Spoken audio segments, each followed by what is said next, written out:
Agnieszka Ostrowska, Center for International Relations from Poland, Warsaw. I would like to welcome you to our project, which is called NGO Community Building International Bridges. It is co-funded with the International Visegrad Fund. And we are really very, very happy, very excited to have all these noble organizations with us today, with organizations from Poland, from Czech Republic, from Slovakia and Ukraine.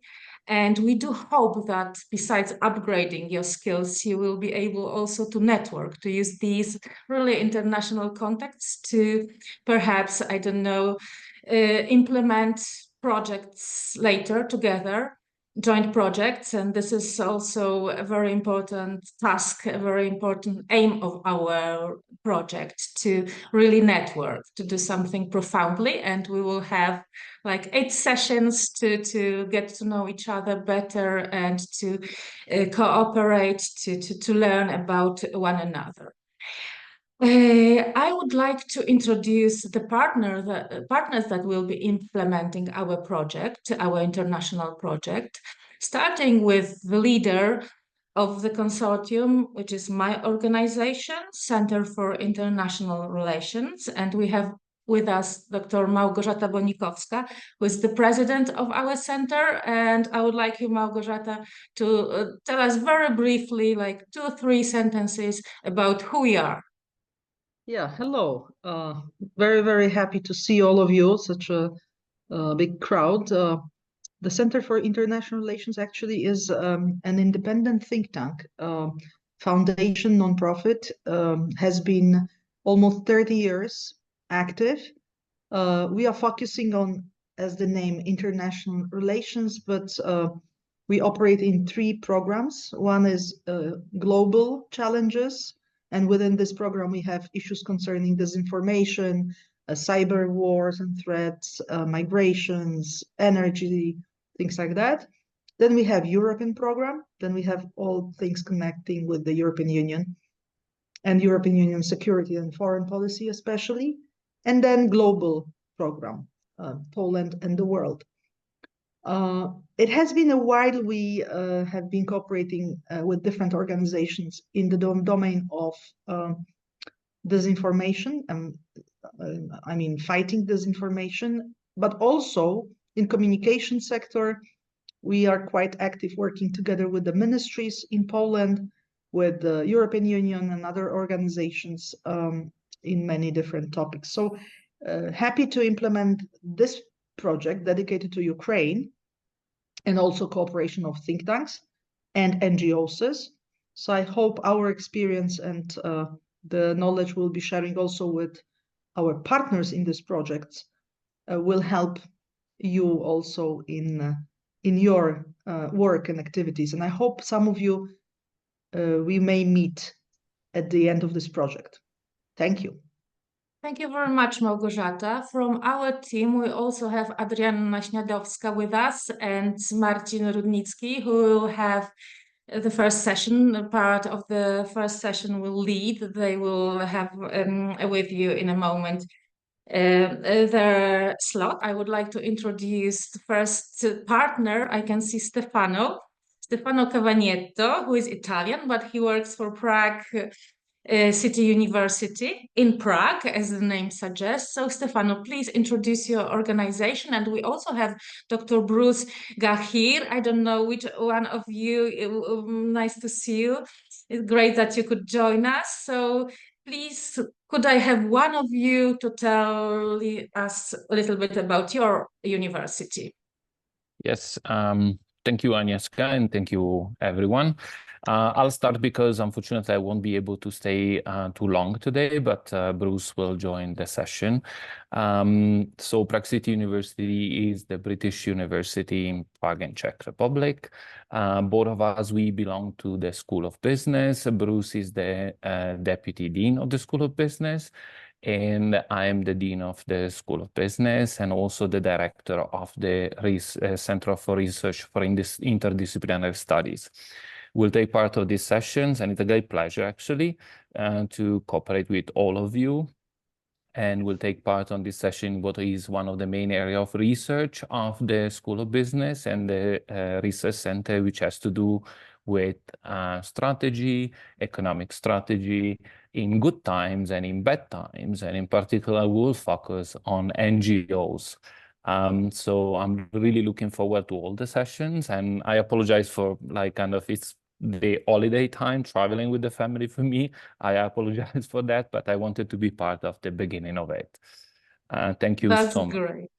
Thank you very much. And yes, indeed, that will be a subject of your sessions, how to build business strategy in times of crises. So we are looking forward to it. I think it is in April, like your sessions. So 2 months to go.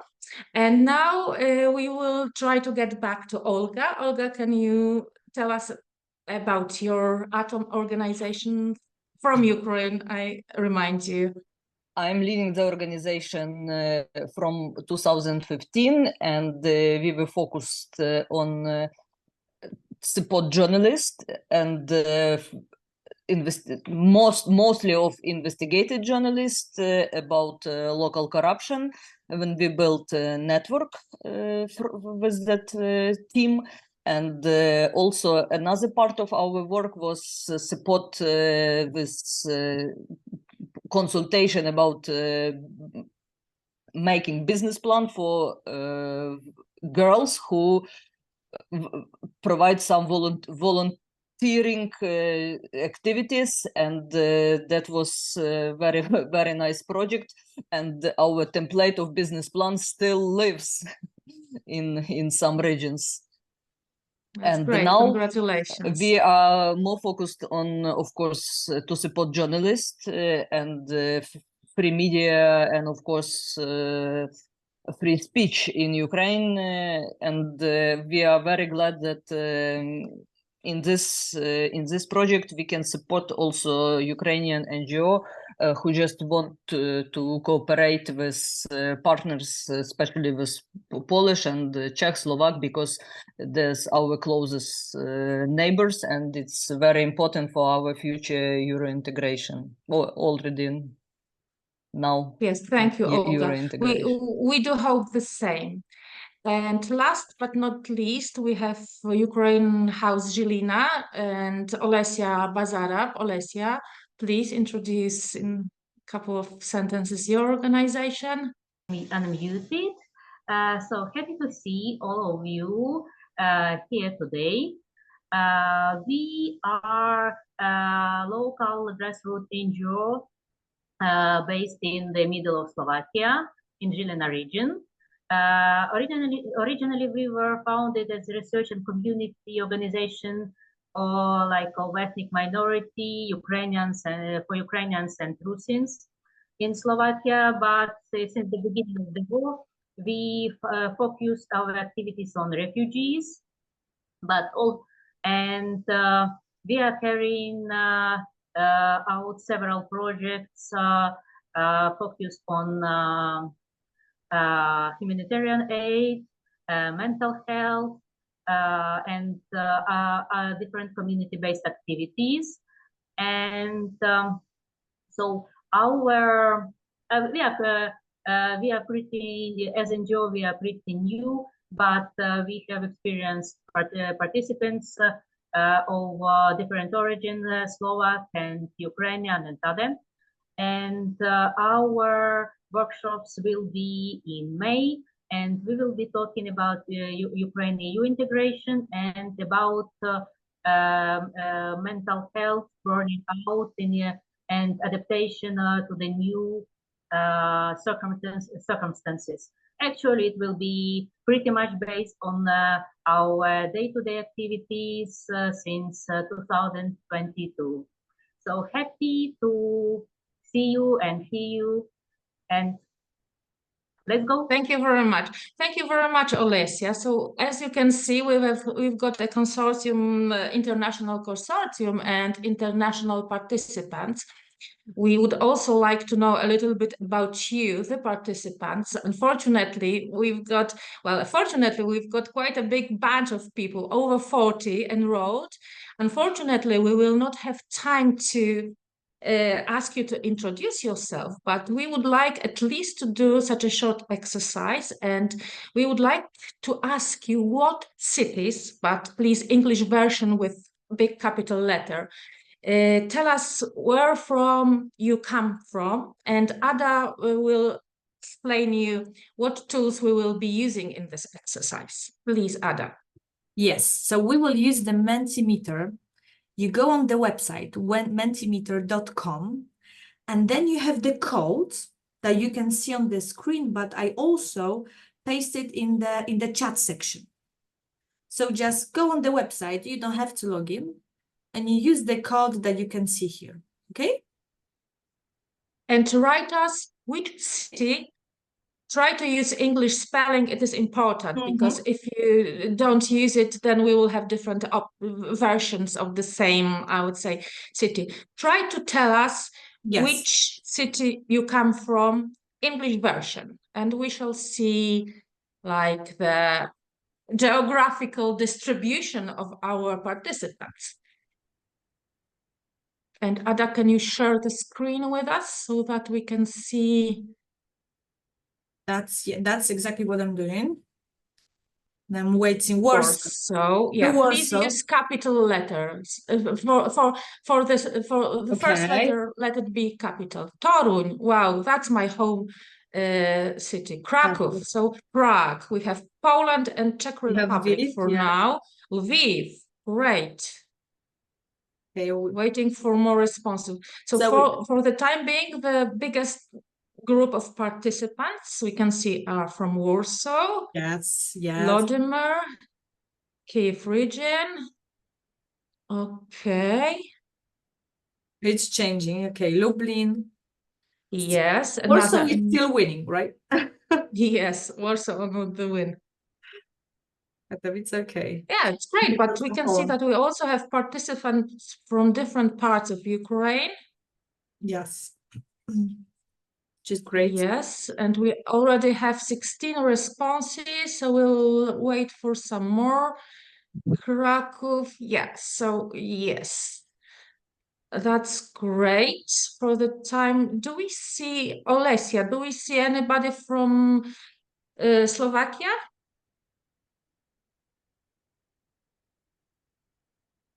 Not yet. I'm not sure. But for sure we've got like, Prague. So Warsaw and Prague are represented to the biggest extent, no strange. These are the capitals. And about the organizations, I have to tell you that these are usually the organizations that deal with the help of refugees or migrants, usually Ukrainians. There is a big bunch of new organizations that have been established now as a response to the crisis and to the Russian invasion on Ukraine. So, well, we are very honored to have all of you with us, and also we can see that perhaps you will need also a little bit of training, and we are happy about that. So yes, I just want to encourage everybody, just sorry to interrupt, but we have 34 participants and only 20 answers. So there are still 14 people who didn't put any word in this Mentimeter. Maybe the last chance. Yeah, maybe there's a big group of us is the organizers. So perhaps this is the reason, I don't know, there's like 6 or 7 of us from Warsaw, so we wouldn't like to make the statistics too high with Warsaw. But I think, well, thanks. I think that we can see that actually the participants come from all over Poland, Czechia, Slovakia, and Ukraine. And now I would like to get to the point, to our project, and I would like to ask Ada, who will tell us about critical thinking, a short introduction about why it is so important and what we should realize when we think about is being vigilant towards what information we find in the internet and not only. So Ada, the floor is yours. Thank you so much, Agnieszka. Thank you so much for having me. I'm really happy to be here with you, with this group of people doing amazing thing on daily basis. Let me just briefly introduce myself. My name is Adrianna Śniadowska, and I'm the CEO of the Center for International Relations that Małgorzata Bonikowska has already spoken about. And I specialize in the security matters, focusing on Europe, Asia, mostly in Eastern Asia, South China Sea, but also I deal with cybersecurity issues and intelligence services cooperation in Europe. I participated in preparation and coordination of various projects, including EU-Russia Civil Society Forum, Warfare on the Internet, but I'm also a coordinator of the project for a Polish Ministry of Foreign Affairs concerning disinformation in Central Europe and Balkan states, which is really extremely interesting and challenging at the same time. So I really work on this issue on my daily basis. And I would like to start my presentation, my introduction maybe to the subject with a very general information about media literacy, critical thinking in this informational chaos that we have today, because of course we are indeed overwhelmed by information today, and in today's sorry, because I still see some participants joining, so if my colleagues can just let them in, that would be great. And so in today's fast-paced world, we are surrounded by information more than ever in the history. Through the internet, social media, smartphones, we can access almost any piece of information from everywhere in the world. In having so much information at our fingertips, in fact, it's having really big effects on our mental health on the one side, but also on our ability to distinguish true from false. And of course, there is this very famous quotation that you have probably already heard about by Joseph Goebbels. And I'm not quoting this guy because I admire him, not at all, on the contrary. But we have to admit that he was the master of the Nazi propaganda, and he said that if you tell a lie big enough and you keep repeating it, people will eventually come to believe it. And that's precisely how disinformation and fake news spread works today. We repeat fake information until people, in many cases, believe what they hear is true. And that's disturbing nowadays. We talk today very often that in this era of information overload, the concept of critical thinking that we will discuss today is really crucial to analyze, question, interpret, evaluate basically everything that you hear. But the concept is not new, of course. The word critical, kritikos, comes from the Greek word, which means, as you know, able to judge, to discern. So it's not something new, but it becomes even more important today to recognize and resist this manipulation that we are surrounded, because we are being manipulated from every side. And now I would like to ask you a question, and I will use once again our Mentimeter tool. So just please, I will paste the code again in the chat section. Just please come on the chat section. And now I want to ask a question concerning your habits. Where do you get your daily news from? Please go on the Mentimeter, and I will just present your answers on my screen, because it's really interesting to know where you get your news, your daily informations from. Let me just share my screen to present it to you. Okay, friends, internet, TV, and try to be a bit more precise. Maybe I didn't ask this question in a good way. What kind of internet website, news portals, I don't know, internet, what does it mean? Social media? I hope not. National newspapers, okay, national TV channels, international media outlets, okay, that's very good. It's very good. So we are getting more precise. Maybe you can give me some titles as well. That's interesting, here or in the chat section, wherever you like. National newspapers, okay. Guardian, okay, yeah, TV, radio, Friends, Onet. Onet is like the biggest Polish news portal. News resource, I have one, I think it's Ukrainian, isn't it? Seznamch, Telegram. Okay, okay. Still waiting for some responses. But we basically see the idea, okay? So we, international media again, okay.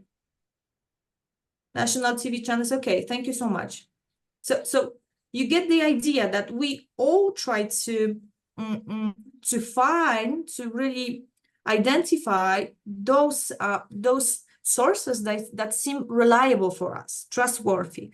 And probably in most cases, those sources that you mentioned here are trustworthy and you can base on it. But I'm going to prove to you in just a few minutes that even big media companies that you mentioned, maybe Guardian, New York Times, your national newspapers, national news portals, they also have sometimes issues to distinguish true from false, and that they are not free from mistakes, disinformation, and fake news.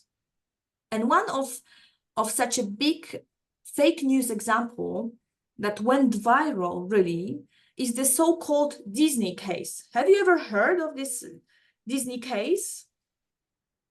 It was viral 2 years ago. So just let me explain to you really briefly what it was about and how it went. So on August 2022, there was a TikTok posted claiming that Disney World was going to lower the drinking age to 18. The video originated from an article posted on a blog called Mousetrap News. And of course, on this blog, the author of the blog, he posted only satirical, ironic news, which were not true. But the author of this TikTok ignored it, maybe didn't know about this. So they created a TikTok, a short video, which stated that that Disney World was battling the Florida government in court to get a resort exemption, which would allow anyone 18 and older to drink on property. As you know, in the US, you are allowed to drink alcohol when you turn 21 years old. So it would be really like a three years different, which would be different from for Disney World. And the TikTok, which was false, the information was false because the Disney World has never done that. But the TikTok acquired millions of views in just a couple of days, and the video was seen eventually more than 9 million times in just a few weeks. And this story was also posted later on Facebook, on Twitter, on Instagram. But what's more interesting is that the story went further. The story went viral. Shortly after, the story made it on ABC 10 News. And just let me show it to you. I will show my screen now. I hope you will be able to see it. So we had this TikTok, right? And then just after, we had this news on the American television. Can you imagine? It's not, of course, it's not like the biggest American TV channel. Let's be serious, but it is one of respectful big media companies in the US who didn't check, which didn't check their sources, and they reposted the Twitter, and they were really interrogating themselves in the news section if the Disney is going to lower drinking age to 18 or not. So as you can see, it can really go far, this kind of fake news spread. There were some viral cases of fake news that we could observe during the pandemic, and I hope that we will have a minute to discuss it together, because I would like to interact with you. Apparently, during the pandemic, we had this news that high doses of vitamin C can cure COVID-19. I don't know, did you hear about this? Because in Poland, it was something like viral. And people... Yeah, we did. Yeah, so you remember that people were buying vitamin C at the pharmacies, and they were trying to, get immune to COVID, taking vitamin C pills. And throughout the year 2020, many websites and social media posts, they were claiming how high doses of vitamin C could cure or be an effective treatment for COVID-19, which is, of course, false, because there was no scientific, no medical proof that it could help whatsoever in fighting COVID. But propaganda and disinformation works very good, especially when people are afraid, So it's even easier to spread false information and false advice in this case when people are afraid. And that was the case during the pandemic, especially at the very beginning. But fake news and propaganda, they don't spare anyone, not even politicians or important, people in the world. And a great example of this is Pope Francis. I don't know if you remember, a few years ago, Pope Francis was credited supporting Donald Trump before the presidential elections in the United States. And there were many posts and online portals that repeated this information on social media, on and on. The story was originally published on a website called VTO E5. It was shut down now, but before it was copied by a popular fake news publisher, Ending the Fed. But then people started to repost it without acknowledging that it was, in fact, a false information. And the story had picked up to almost 1 million Facebook engagements, likes, shares, reactions, Facebook reactions. And even Pope Francis, or rather his team, who informed him about this phenomenon, he had to explain it publicly. And on October 2nd, he spoke publicly about the US elections. And he said that I never say a word about electoral campaigns. So he said he's not supporting any of the candidates. He even added that there were difficulties with both candidates. He didn't want to be involved in it. And he never said anything about supporting Donald Trump or any other candidate. Another very interesting example of fake news, disinformation, is the 5G issue. I don't know if in your countries you had this case as well, but in Poland, we could hear and we could read on the social media that 5G technology can cause many diseases, can help spread the coronavirus, causing another pandemic maybe in the future. And mobile network masts that were not even 5G networks were burning in Europe, in some cities, in some places. So even Facebook groups in Poland were created to bring people together, people who are against 5G networks and who want to destroy it. In the world, what's really interesting is that we had cases of maybe not disinformation, but also of the mass information, because checking your sources is important even if you had really good intentions. Because even if you put a real information and you add to it a fake photo, then your arguments are invalid. That's what we really have to be careful of. Even if we have good intentions, we want to prove our point, which is objectively good. We really need to be careful about all sources that we bring to the table. And that's an interesting case with the burning Amazon forests in 2019. I think that you remember it, really horrible events. And these events, of course, they received a lot of attention in the world. And although the forest fires, they were a real topic, the most widely spread photo showing the problem was taken 30 years earlier. Didn't concern the 2019 Amazon forests burning, but was taken many years before that, but was used as an argument and as a photo illustrating the burning forest in 2019. And thousands of people were sharing old pictures in posts and inaccurate information about the Amazon rainforest fires. One of them, and that's sad, one of them was Jaden Smith.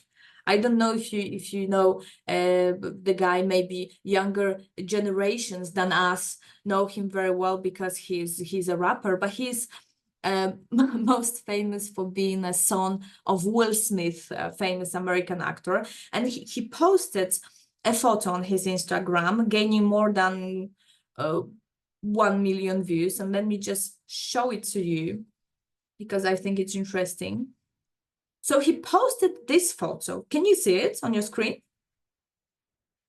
And, you know, there was no Red Cross. I just, Association France Presse added it to just prove the point, you know, that we were analyzing. So, of course, his intentions were very good. He wanted to bring people's attention to the horrible problem of Amazon forest burning. But he used an old photo which didn't really illustrate the current problem.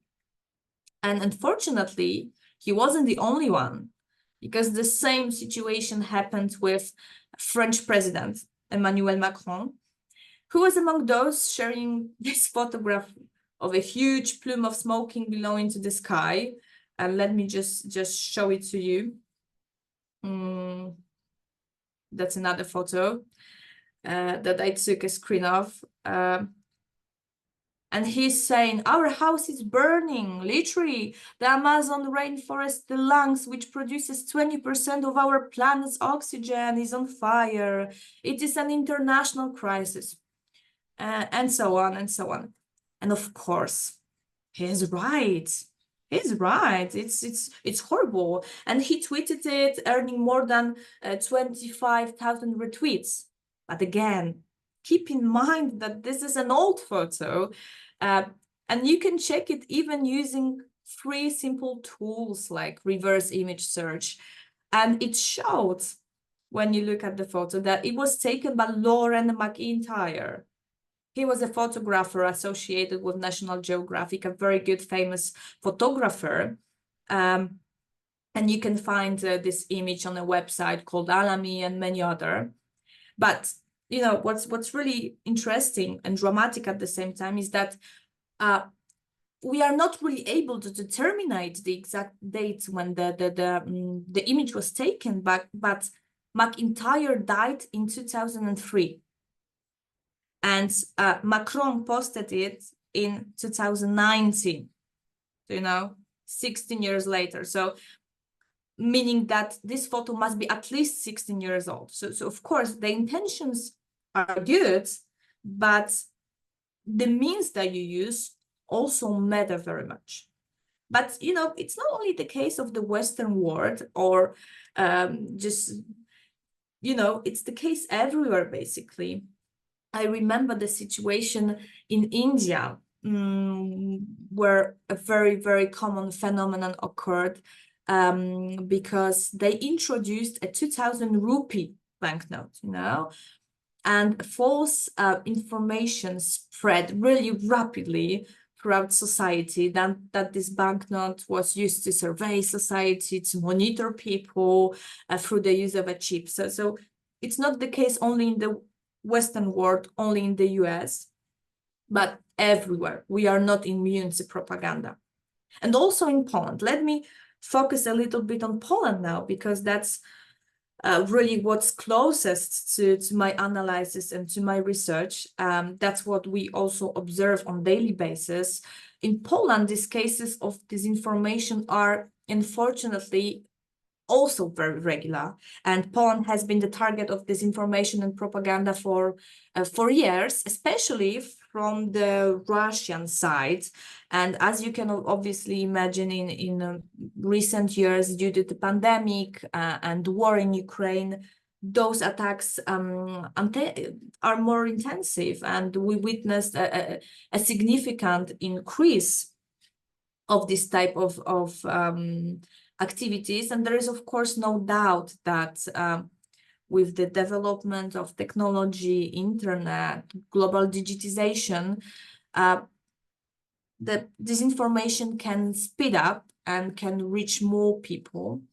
There was this very interesting survey by NASC, which is our national research and academic computer network, and they really monitor what's happening in the internet world. And according to their last data, more than half of Polish internet users admit that they have encountered manipulation, disinformation in recent months. And 35% of Poles admitted that they encounter it at least once a week or even more. So people are really, really more and more aware that propaganda is around them and that they are being manipulated. And the respondents, they most often say that they encounter fake news, they encounter trolling activities via fake accounts on social media, fake news, and manipulated photos. And where do they see this propaganda and fake news most often? They mention, of course, online portals, they mention Facebook, then they mention some other social media, and also discussion forums, because it's like the freedom of speech. You are totally free to say anything on the discussion forum, and nobody's really checking it.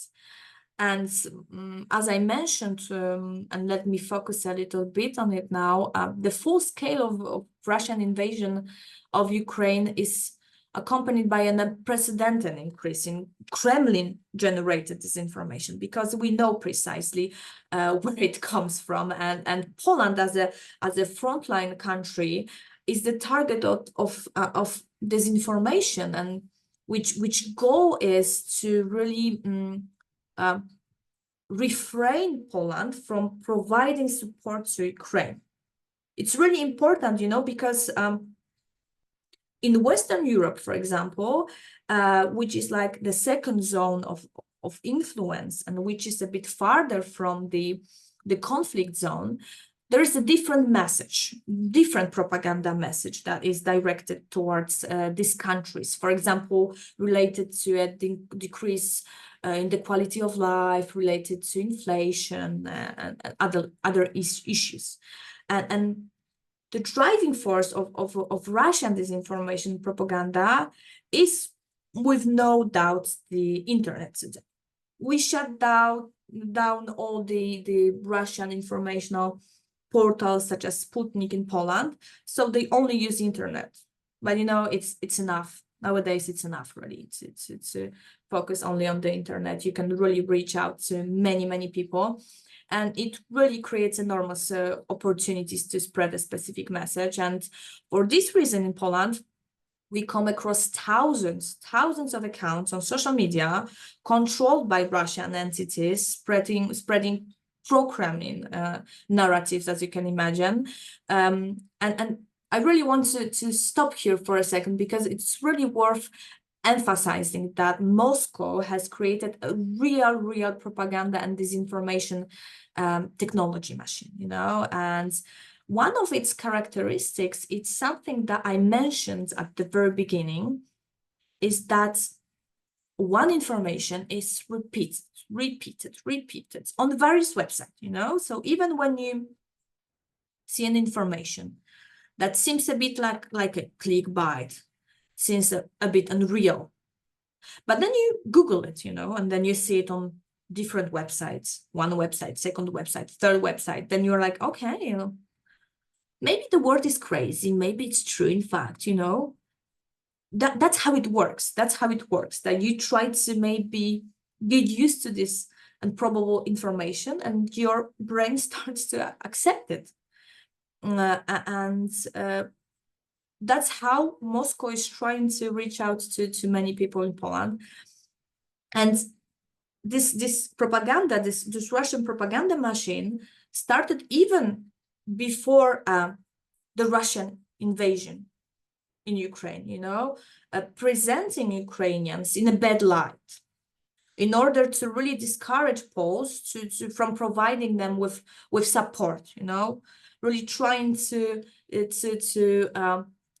really speak in a negative way about Ukraine and about some historical tensions that we had in the past between Poland and Ukraine. And the Kremlin wanted really to raise hostility towards immigrants from Ukraine, and also, you know, create this internal chaos and division in Poland, because it's always, you know, easier to influence when the society is divided, as you know.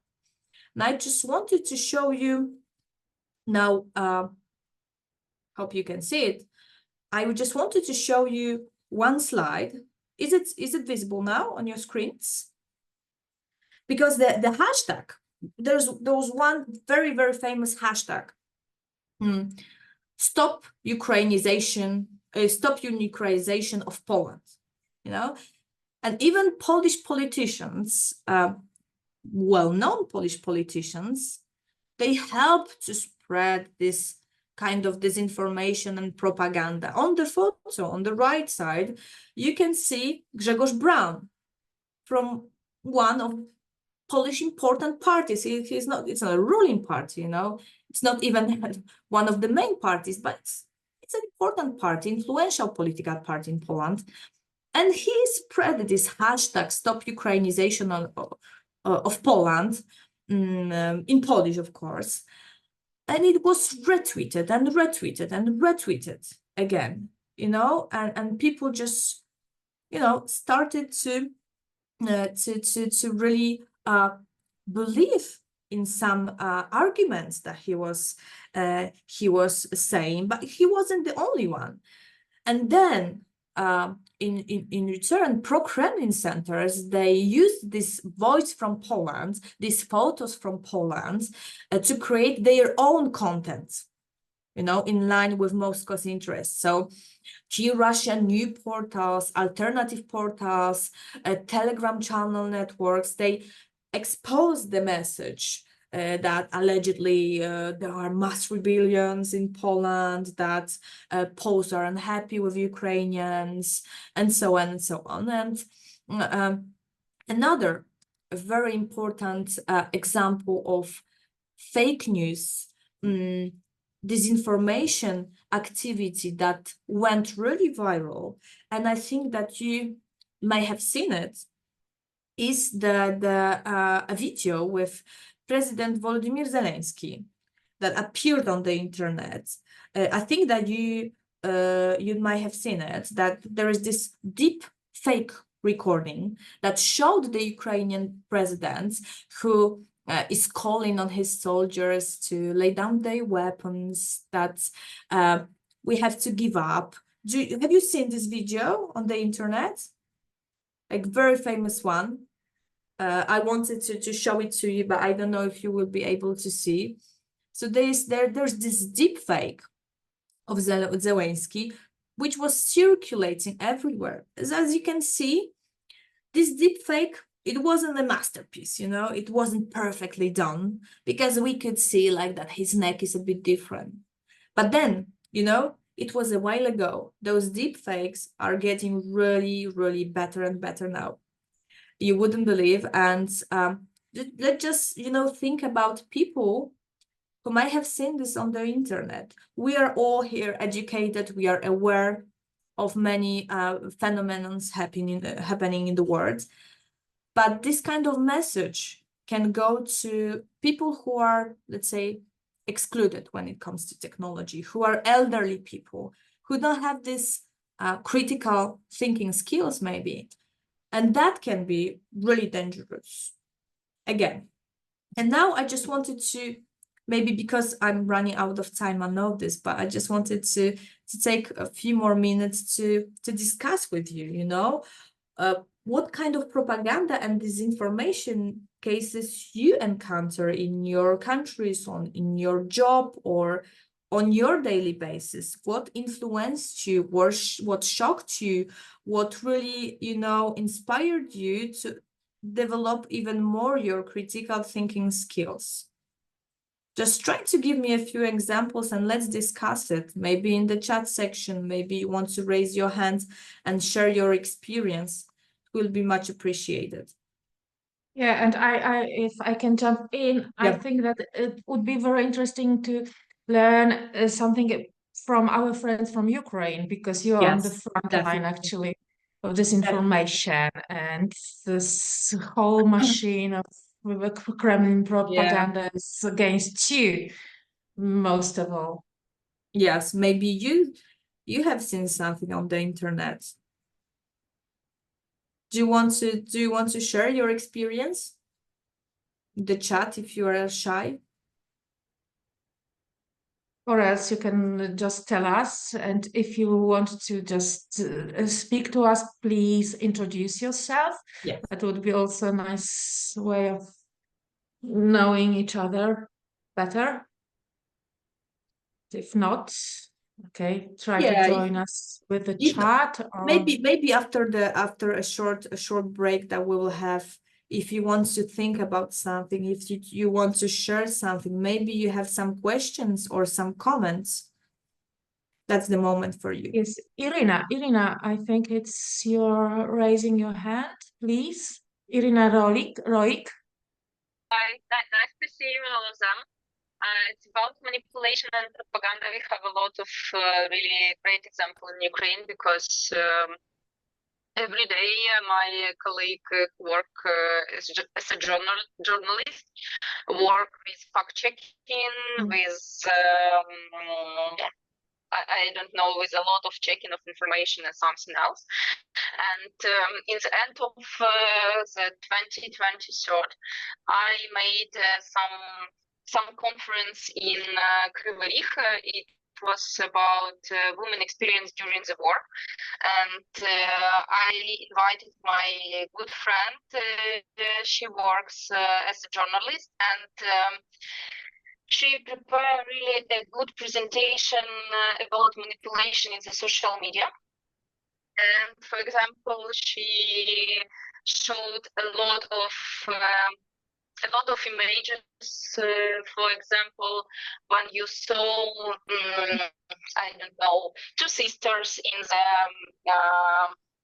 wearing like an army, or for example, you saw a young boy or something else, and she showed that this type of post has the same construction, because the same one picture which need to feel us some uncomfortable, pity, or something else. Yes, and for example, the same text, these two girls, they are siblings, and today they has happy birthday, but no one don't know about it, and that, and no one can't celebrate him or something, something else. Yeah. And under this post, we saw a lot of likes, comments, hearts or something else, and it was really crazy because she showed some, I don't know, 5 or 6 the same post. Okay. With different images, yeah, and it was really great because a lot of people don't know how to check the information, how to Exactly. work with information, yes, what we need to share, what we need to react, and it's really interesting because we live on this manipulation, propaganda, and something else. And I hope that today we can work with these tools, which we can use to check the information. Yeah, Thank you.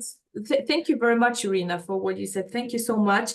And you mentioned a very important issue, which is using like tools, disinformation tools, because we have plenty of them, and we really can use it in our daily work. And do you use it when you work on a project, when you have to check an information?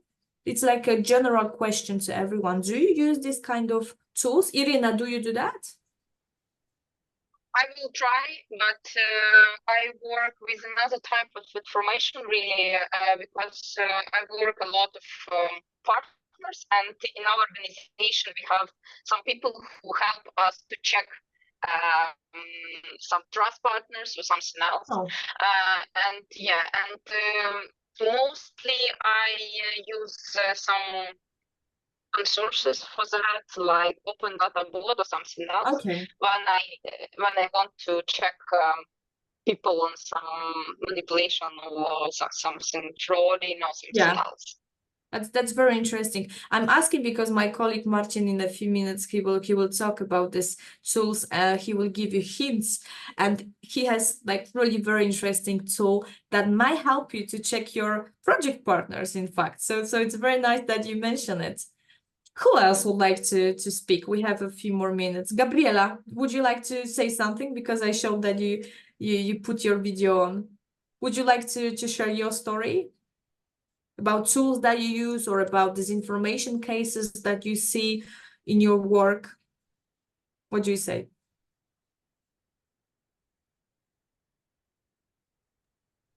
Hello, you mean me?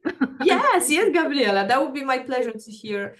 Good afternoon to everybody. My name is Gabriela Selinger. I'm from Prague, and we are running family shelter mainly for families and single mothers. But since the conflict in Ukraine, we immediately received about 20 people, mainly mothers with children, and we are helping them and cooperating with other NGO who are focusing on refugees. So although it's not our target group, we wanted to help, and immediately. So we are now more experienced in refugees than we expected.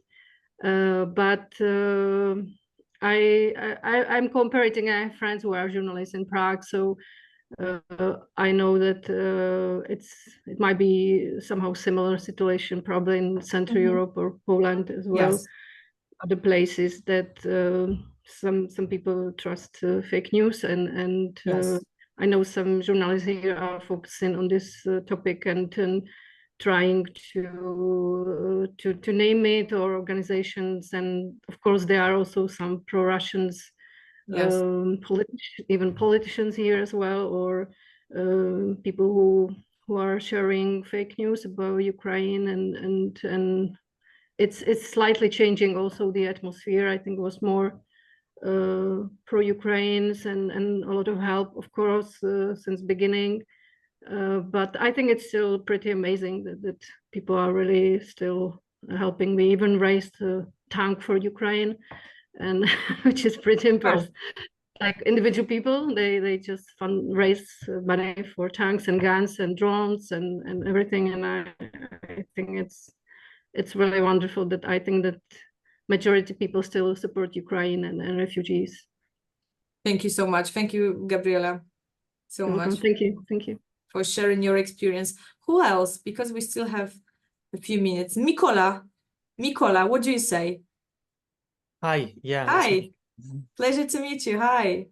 same, yeah. Nice to be here with you. Yeah, you it was so very interesting to hear. I mean, some things that you were saying I've already heard before. They are quite basic, but nevertheless, the examples that you gave, they in a way they like enriched my understanding, and they make this theoretical things more practical and clear as case studies.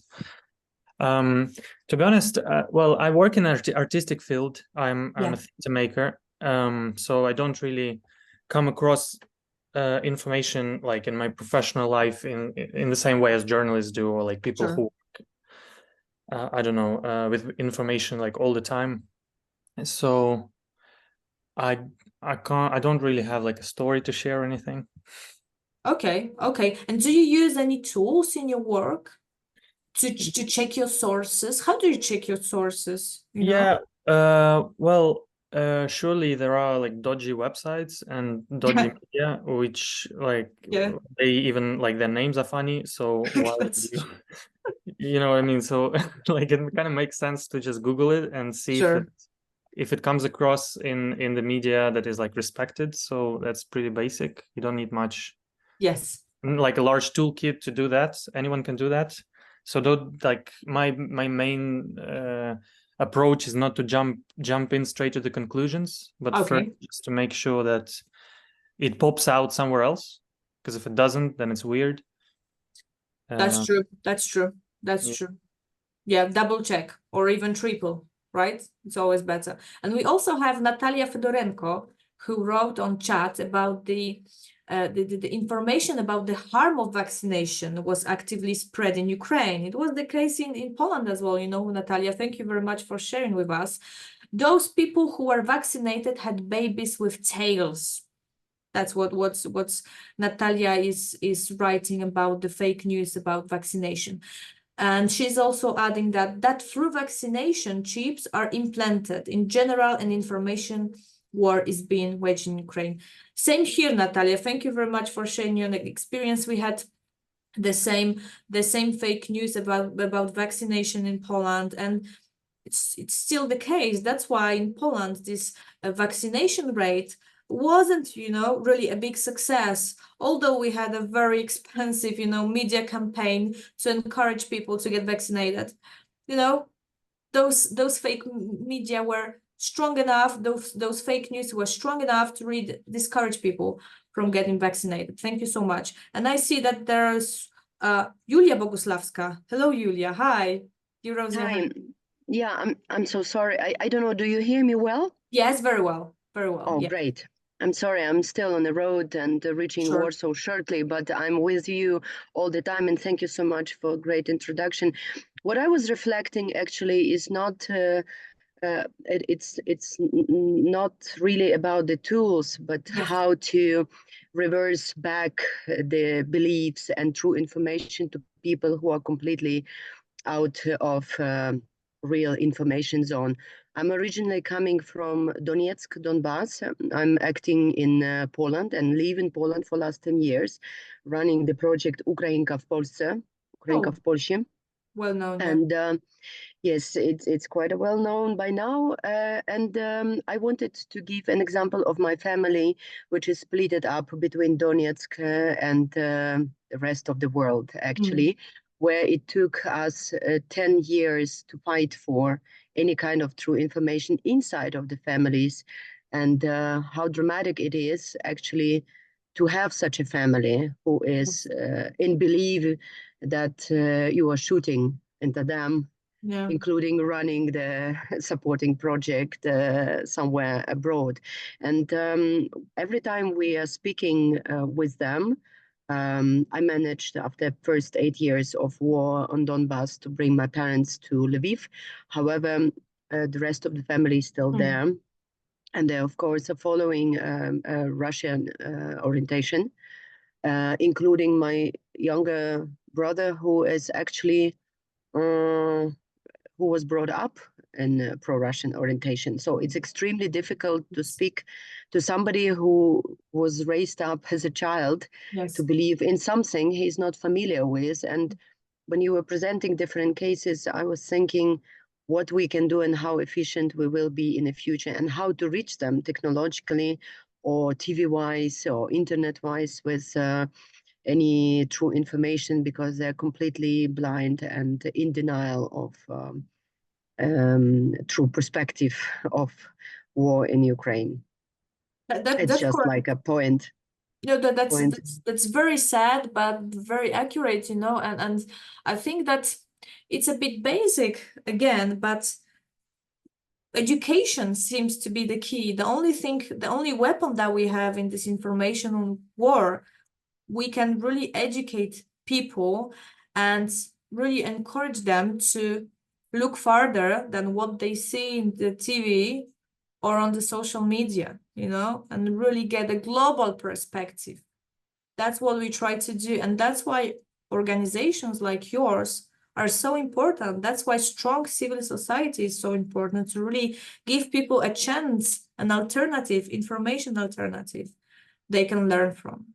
Thank you so much, Julia, for your voice, which is very, very important. I don't think we have any more questions. So what I would recommend is that we have a short break, we let our brains, rest a little bit. Let's meet at 4:20. Is that okay for you? Just a short break. Just, grab some water really fast. Thank you so much, and see you in 13 minutes. Yes, and before you go, I would just like to encourage you to write your details and maybe some short description of your organization via chat, so that we have a list of contacts and we can get to know each other better, at least in this not very perfect way. And see you in 13 minutes. Okay, so welcome everybody after the break. And now, thank you very much, Adriana, for giving us this short introduction to the theory of critical thinking. And now I would like to invite our colleague from our Center for International Relations, Marcin Rudnicki, to talk about some specific tools that he has chosen for you to maybe help you to fact check and be vigilant in the internet. And this is a part of our project that we used to do with the European Commission. Start to think. We will send you a link via chat where we have a lot of other tools. So they are all very useful. And Marcin, now the floor is yours to present us your subjective selection of what you thought was the most valuable for our participants. Thank you very much, Agnieszka. Dobry dzień, buongiorno, dzień dobry, dobry dzień, dobry dzień, and good morning. Please be networked on digital safety awareness information training session. So it's, in short, it's DSA. I am delighted to share with you my experience, and I do hope to learn together with the V4 NGO team, representing various civil society organizations from Czechia, Italy, Poland, Slovakia, Ukraine, and the United Kingdom. My name is Marcin, and I'm from the CSM team, and I will lead this training session for you in a truly V4 esprit de corps. I will share you my experience from various backgrounds. I will concentrate on 3 of those. The first is typical civil society organization, which was the Polish Red Cross, and still it's in my heart. So I started originally on a professional background in the Polish Red Cross, working bilaterally with the German Red Cross cooperation on disaster preparedness and response and the rescue services project. That was my first experience. The second one, I have the privilege to develop my skills together with the government team on national security issues and the crisis management too. So in various formats on the national side, on EU and the NATO. So that was the Government Center for the Security. So as you can see, information still was the crucial one, independently from the, let's say, suits. And finally, I reached the innovation challenge on central level and the regional level. I've joined the team of the Podkarpackie Innovation Center in Rzeszów, which becomes the head of the Western response in face of the danger. So I'm really happy to have so many various experience experts, actually, which I do hope I will be able with the CSC team to learn and understand your perspective and your mindset, not only sharing the experience with you. So exactly as Agnieszka said, we got a few tools as part of the CSM team of the CIR team, which I have joined now, and I'll do my best to give you the practical perspective. The first tool might be used to verify the credibility of your partners, the various ones, but the main advantage of that tool is that you can check the business partner. If, for example, it's a medium or a large company, you can find it. And I will share my screen to show you. There's a craft tool.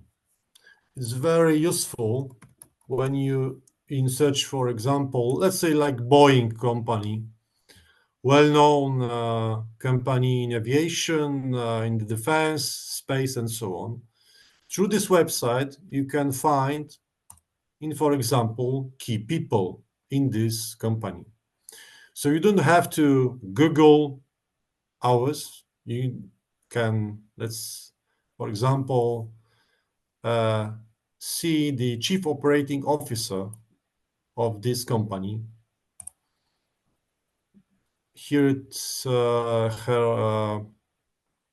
LinkedIn profile, as you can see, just without the basic information on the contacts, and we'll try to find her contact details, for example.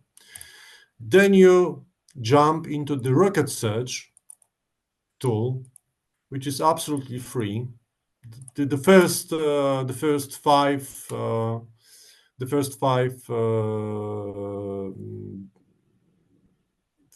rounds are for free on a daily basis. So each day you can check 5 profiles, and let's see if we'll find her.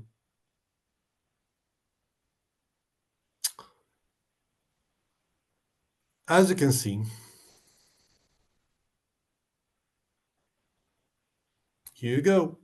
You got her corporate email, and this is the basic sets of tools which I personally used when I check the credibility of the partner who I'm speaking with. Not every, of course, but in some kind of specific processes, you can use the craft. You can use the craft to see more. One of the advantages is of this tool is competitors. As you can see, the tool presents all the competitors from the market. If you will choosing, for example, automotive actor like Toyota, you can also find the key people of the global Toyota team and do the same. So I will send this link on our chat for you because it might be quite useful for checking, and the same with the rocket search when you would like to see the person who are specifically looking for.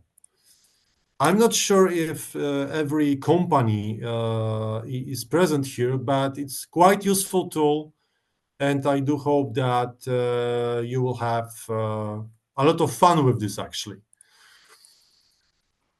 Any comments on that, on a chat or a live? All right. It takes time to, to take a time on that. The second one is domain checking and the registration details. So if you would like, now we can make some basic exercise, which will be to put your organization website on this page. I'm sending the link on our chat. Here you go. And when you will enter this website, just put the link of your NGO in it, and you'll be able to see who had made the registration and when, for how long this website is present, and for how long it is going to be present. In the projects you're running with the various organizations like the business, universities, and other, it is worth to check the credibility of the website, because through this simple step you can see that, for example, the partner you're talking with is 20 years on the market or 20 years in the society. So that's clear. But it might happen that the website created especially for the project proposal was, a week ago. So it's early warning signal for you that, well, maybe it's worth to look more on that. I will put our center for search, and I'll share my screen now. All right, we got CSM, put it here on who is 1, 2, 3, and here we go. We had created our website on 14th of October in 1998. So I do hope that this gives the perception that we are quite credible. And as you can see, we think on the future. The registrar address is home.pl domain on Zbożowa in Szczecin. All right, where it is. You can copy the address, put on a Google Maps, then choose the street view, where it is. You can see it's in Polish, it's dobry address, so it's a good address. So yeah, it looks credible. It looks credible. So when you have the partner, and I will share my experience that I had the partner who has sent us a postal address. I've checked the same way.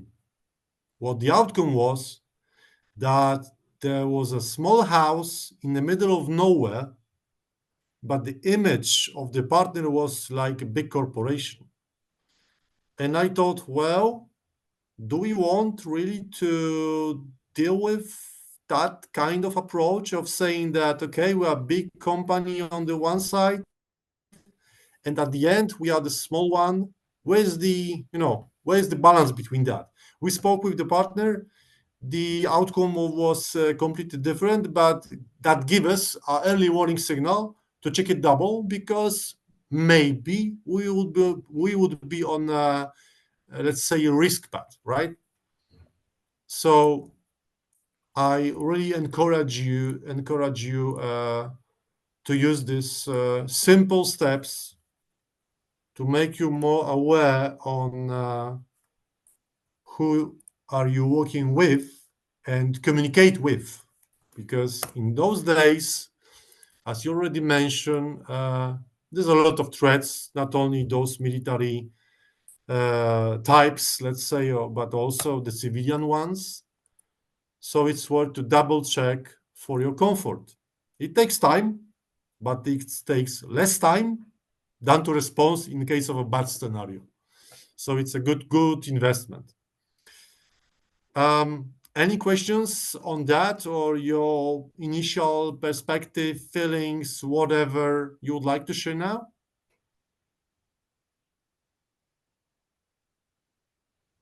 All right.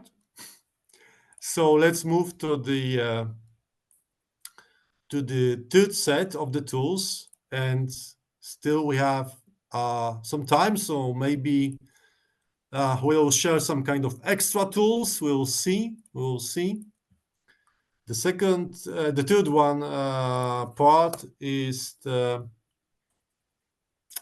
on the media side and the credibility too. As you already shared, especially with this disinformation campaign in Ukraine and now in Baltic countries, as you can see through the media, it's worth to fact check the information. There is a portal on the Against France Press, the French press agency, which is quite useful, and I will share now. As you can see, it's AFP, Against France Press. In Warsaw, it's actually a team of 15 journalists, so it's quite strong team here. And the main issue of that exercise is to look on the visibility side of the news. It looks credible. It looks some kind of accident side on the after the response, and it seems that there's some kind of parts of the small size of the rocket or something, and there's in the Kharkiv region, and there's emergency services on the spot together with the prosecutor's office. And the question is, if this picture is credible or not. You can easily check it, very easily. You just need to download it. Here we go. Then open the Google Images. Use that search of image. Then upload.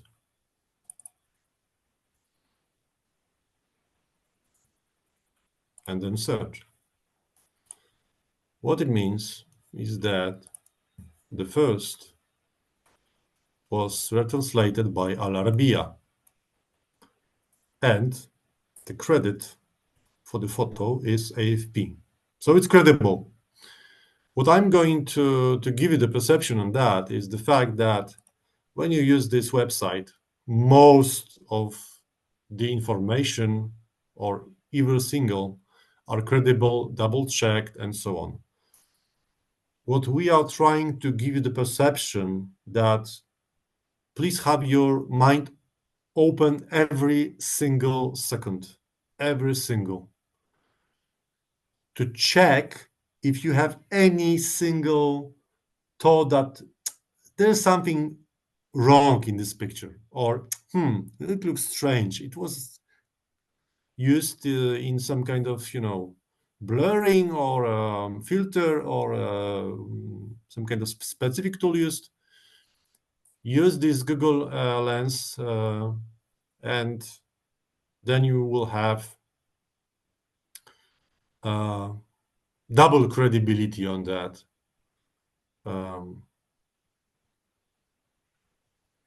Yeah. So that was the basic training, and still we have something around 20 minutes. What are we going to do is to we can make two things. It's up to you. We can have a short questions and answers and round discussion now for a few minutes or more if you want, or we can share two extra tools with you and then have a short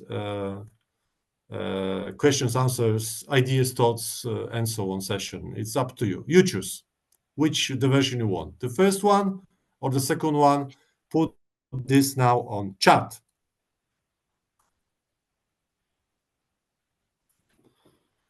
Okay.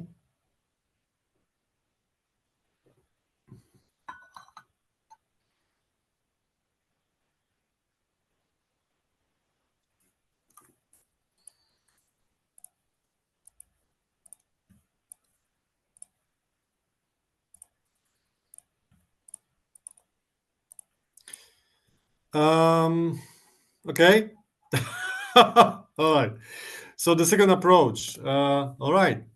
I'm really happy that you're interested of the tools. So for those who are familiar with the social media, I had this one simple question. Do you use a Twitter, now called X, like from Elon Musk, SpaceX? If yes, put yes on chat. If no, put no on chat. All right, we have diversified approach. That's cool. All right, great. I personally made my Twitter account just before it was acquired by the SpaceX company and the Elon Musk and so on. So originally I had Twitter account and I didn't use it. Since one day, when I was asked to get the basic training on the digital safety and awareness for one of our ministries, and I very well know which the ministry it was not let's say the top like MOD or something, but it was in the medium. And the story is that was the training for the emergency preparedness in case of specific situation. And I asked the participants who from you use the Twitter, and let's say it was half. That's the same as we are here. The half of the participants put their hands up and said, "Okay, I use the Twitter."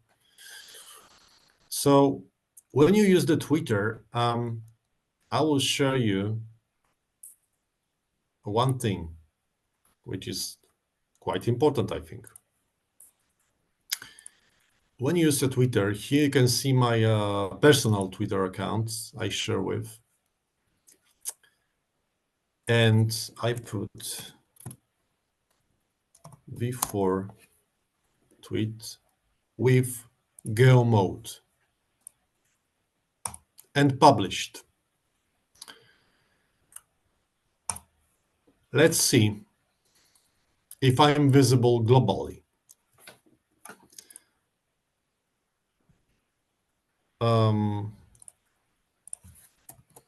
This is the tool which was developed many years ago to see all the movement on the Twitter accounts with Go mode on, the same as my post here, 24 seconds made. And what was great to see, then you have those time zone. So as you can see, what's the time zone for Poland and Ukraine now, and see the hashtag mode and see those tweets live. Yes, it is. It's your tweets live in the Go mode. So whenever time you put a photo with soldier, with the rescue service or whatever, be aware on a go mode, because it might happen that somebody will see it, that you tweet from the very specific localization. I will try to find my post. It's working, let's say, in somewhere in the middle. Sometimes it's visible, sometimes it's not, mostly yes. So if we'll search for V4, let's check if it's visible or not. V4, come on.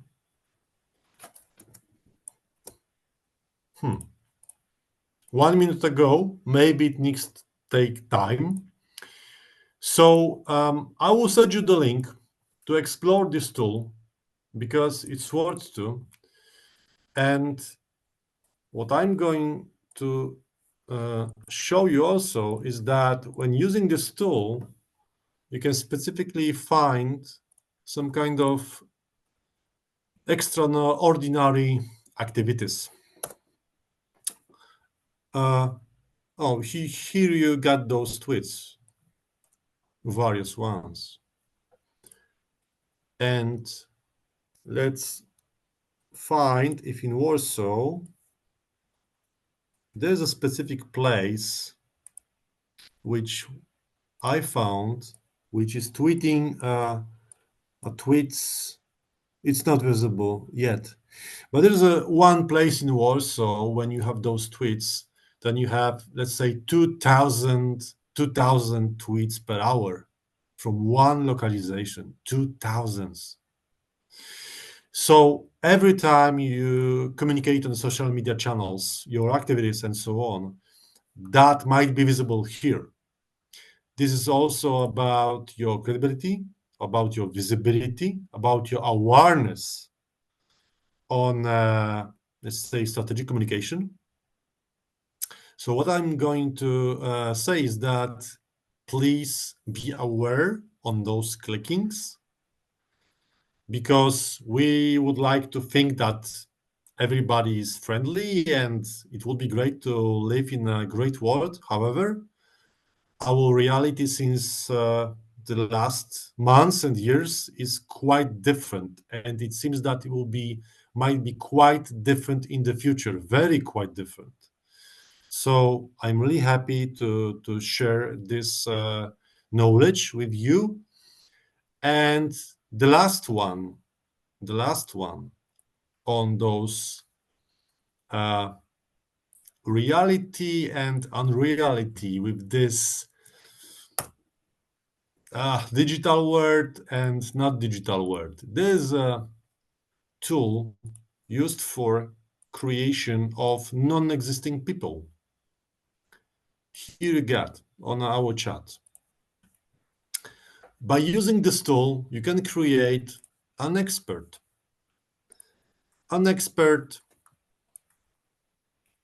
invisible, unknown, but still existing. How to make it? It's quite easy. You choose the gender. Let's say it's male, like me. Age, more or less. And you get it. You get it. So when preparing for this training, we found one of those kind of pictures on the website of the companies offering the consulting on IT issues and so on, with this very same picture taken from here. And it was completely fake person. However, the company was completely real. The question is, who is on the other side?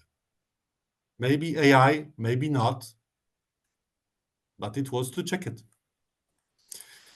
I wonder Do you feel now to be ready to dive swiftly into the blue ocean? We do hope yes.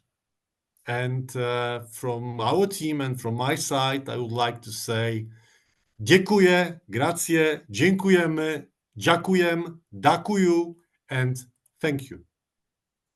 If you have any questions, please make them heard because we had some time now.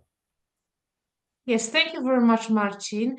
And please, if you have some questions and comments, please feel free to share with us just before a break when we will have a real expert, not a fake one, but a real expert who will talk about deep fakes and being secure in the information space. We have invited our friend from Macedonia North for this training, who is an IT specialist, and he will probably even try to teach you how to make deep fakes, only to show you how dangerous it is to believe in the reality that we are surrounded with.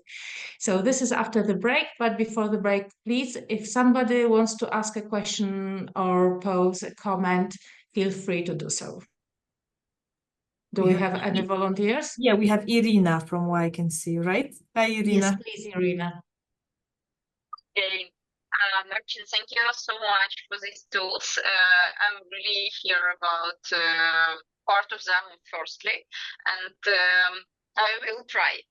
And what about the last case? When people create a person which does not exist, how we can check these experts only via the Google photo, like in previous cases here, or maybe we have another tools or something else? Thank you. Thank you very much, Irina, for this question, and I'm really happy that you find it useful, and I do hope that all of the participants will find the same. Actually, I checked the Google Lens to check it, and it was most useful tool. I don't have in mind any extra tool for verification.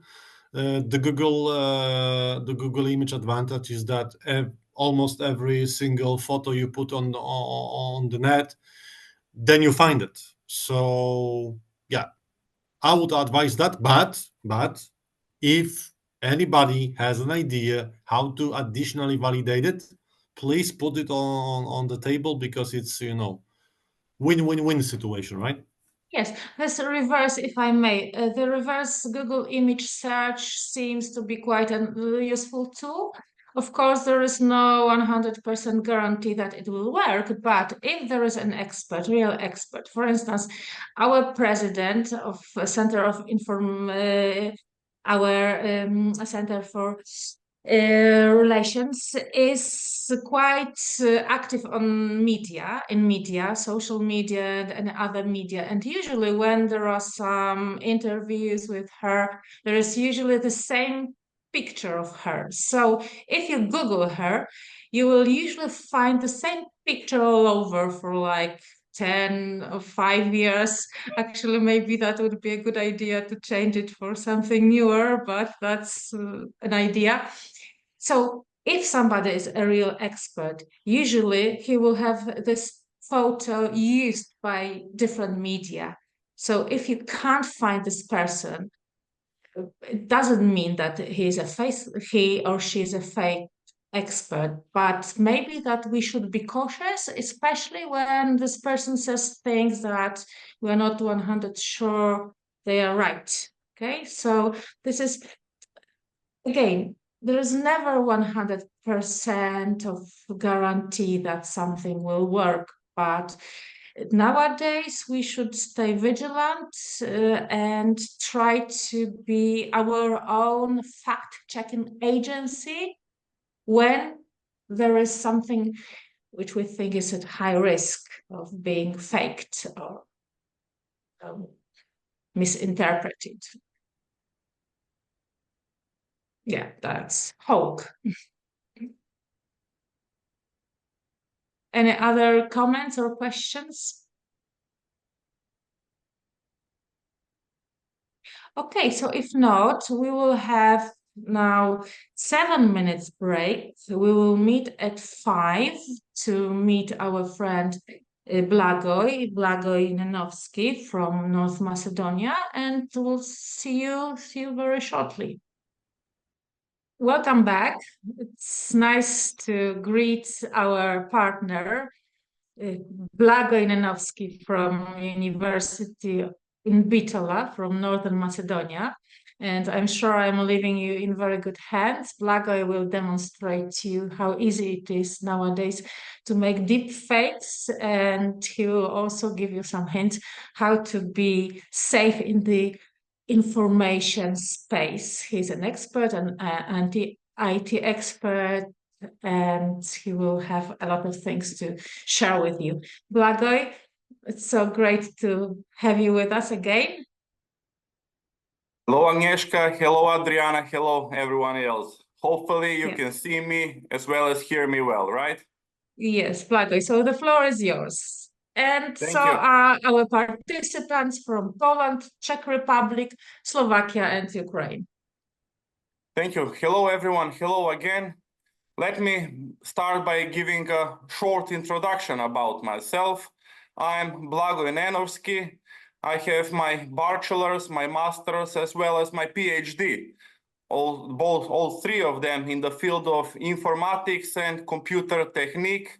And regarding today's session about critical thinking, as well as improving the information security, I had the opportunity to listen to your conversation the last 5 minutes. And I think it is really important to have this discussion. So regarding my background in IT and the fact that I'm employed at the Faculty of Law at the University St. Kliment Ohridski, which is the second largest university in North Macedonia, I teach the subjects of IT, computer security, as well as the usage of ICT in scientific and research work. So before we start, I would invite all of the participants to have an interactive session so we can share the energy between us. I had a long and exhausting day. I can only support all of you, but maybe we can have a good session all together. I saw that you are taking leverage of the chat. So would you feel comfortable? I'm asking the participants to answer a simple question, and that is, have you used ChatGPT before? You can give me a simple yes or no answer in the chat.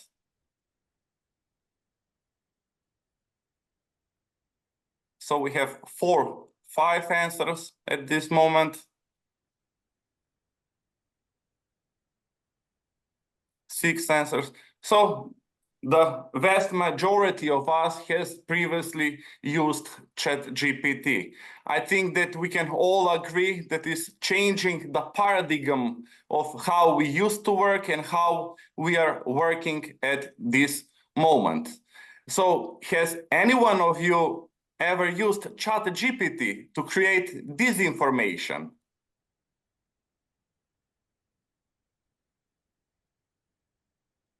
And as expected, now we have no as an answer. Let me try to share my screen.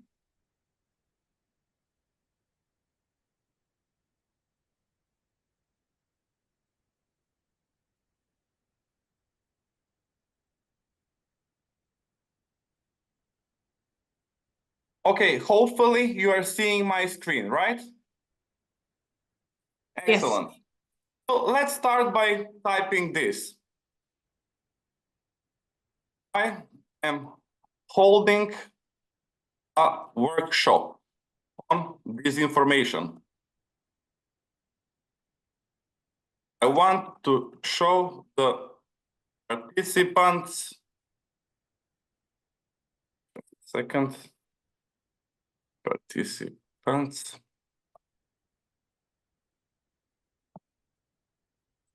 Just how easy it is with a simple prompt chatbots to create false information. So create false information that will include the company. So just a short introduction. Before writing this prompt, I asked ChatGPT to give me a single made-up name. It gave me this one. Then I asked for another name. I asked for the name of the company, as well as made-up name for some grants. So the company in this case would be Arcane Innovations in misuse of Grant Vista funds. Also include the names of. So now we will use the first name in the role of CEO, and then we have the second name with the role of financial manager. So hopefully this demo will go right, and let's see the results. I'm sorry, I cannot fulfill that requests. So this moment we have a good sign, a positive sign, that at least OpenAI, meaning the company that is creating the chatbot, is in some sort of compliance with creating false news. But if I try to say, but this is for a criminal novel that I'm writing, let's see the results. I understand your creative endeavor as AI development, but AI must adhere by the ethical guidelines. Now we have something that says stop. At this moment, I will share another screen.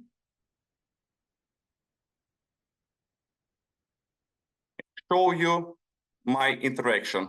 Hopefully now we are looking at a Word document, right? So the previous time that I tried this demo before the workshop, instead of creating these misused names, I tried using some brackets, including CP as the company, and then XYZ as the grants. AB is the role of CEO, and DE is the role of financial manager. This moment I got the result. I'm sorry, but I cannot assist this prompt.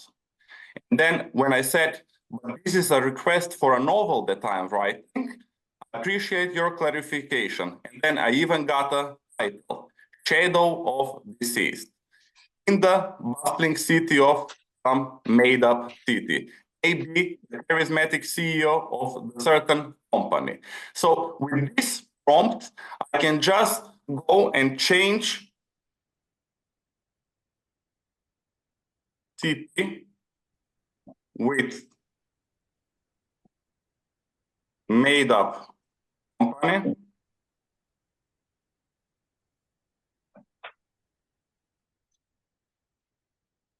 And now we have the scenario that is involving the made up company. Now we have results.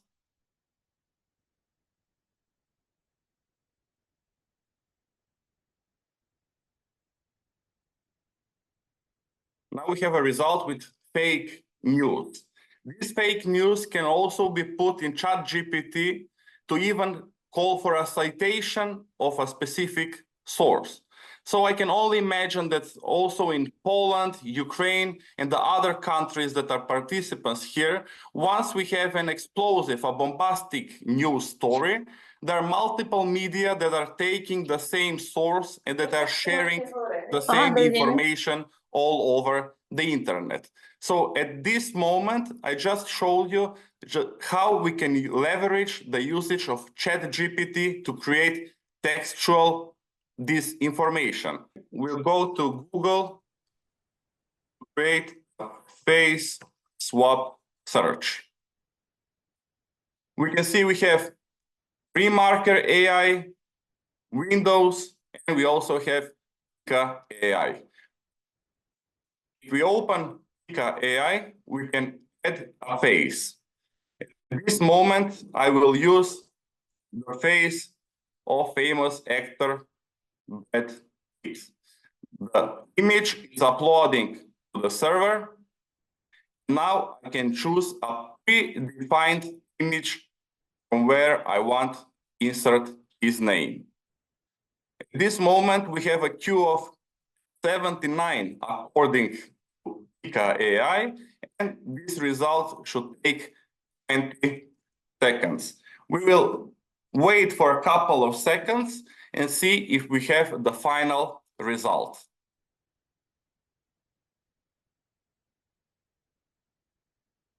In the meantime, at the very top of the screen, we can see where it says credits and the number 8 next to them.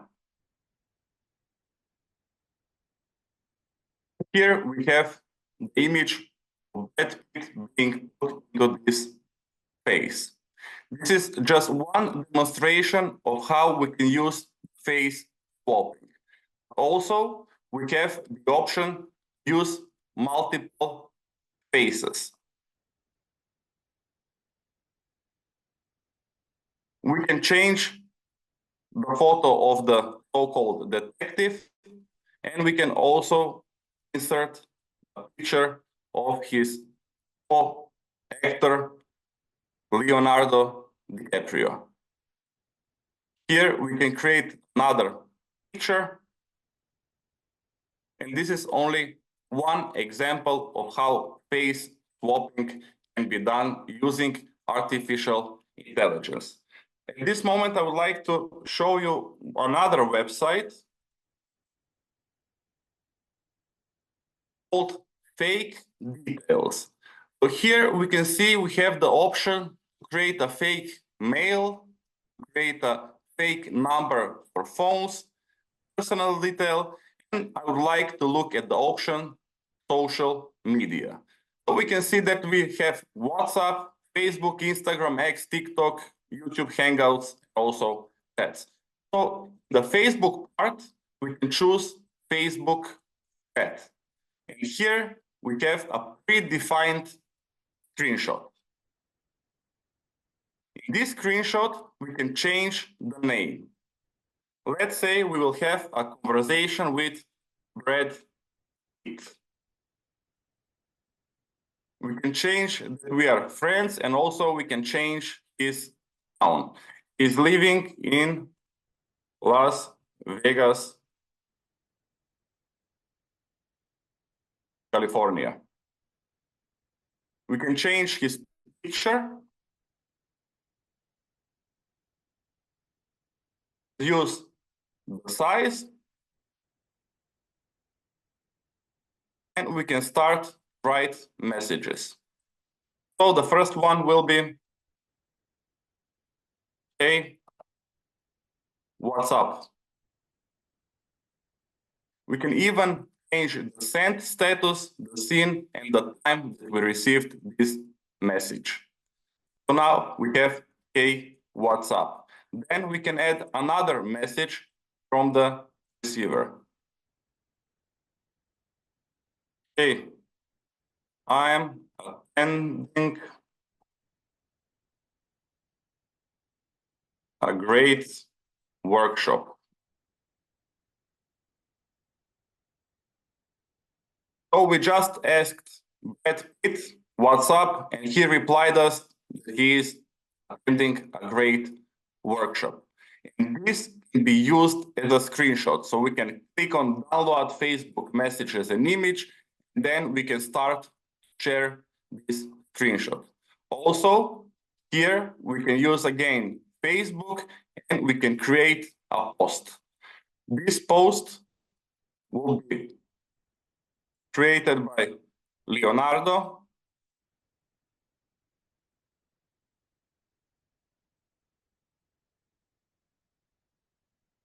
The post was shared on Wednesday. It was shared only with his friends. and he was talking about how important critical thinking is. We can even change that his friend Brad Pitt, as well as 2,047 other people have liked this comment, and even we can increase the number of people that have commented. So here we have a mobile view, and also we can change it to desktop view. And this can be saved and then shared all over the media. I'm pretty sure that we have came to multiple screenshots that look realistic at some parts. But at this moment, we just saw how easy it is to create fake text and also create fake news posts. Now I would like to talk about deepfakes. First, we start by the definition. I will copy this definition into the chat. And we can see that a deepfake is an image or a recording that has been convincingly altered and manipulated to misrepresent someone as doing or saying something that was not actually done or said. And this is the definition by the Merriam-Webster dictionary. Same is the case with Pika AI, the platform that we used to swap the faces between Brad Pitt with other people. There are a lot of websites and applications that can create deepfake videos. Most of the time, they're used for humorous as well as satirical intents.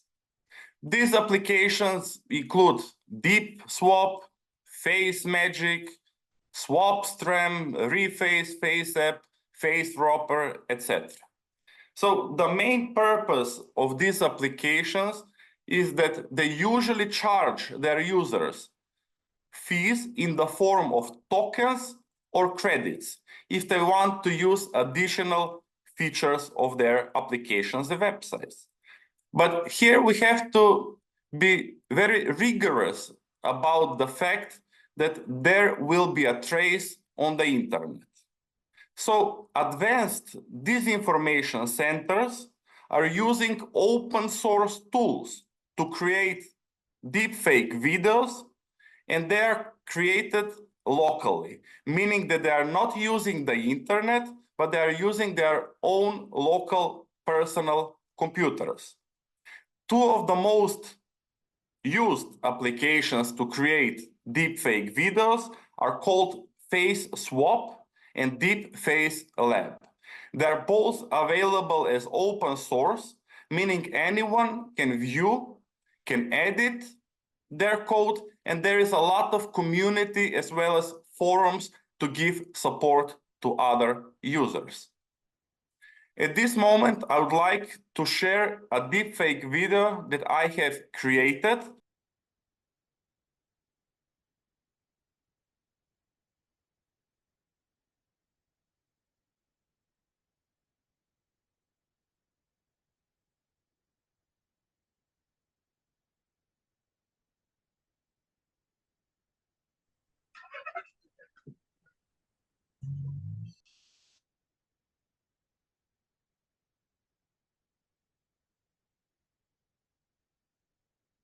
So hopefully the participants notice that around 8 seconds of the video, the face from one male morphed into my face. So a couple of words about creating this video. Originally, this was an interview done by my colleague at the Faculty of Law, Professor Ilieski, where he was speaking about some terrorist attacks to the Voice of America. We originally downloaded this video that was a 720p resolution, and the entire video was 3.5 minutes. We cut down a portion of that video that was 33 seconds, and we fed the system with only one single image of me that had a very low resolution of something around 200 pixels. So have in mind that we only fed the system with a single image of myself. I would like to ask the participants, how long do you think it took us to create this video?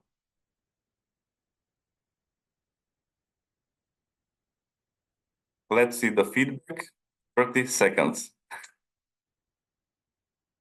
Anyone else? 10 minutes?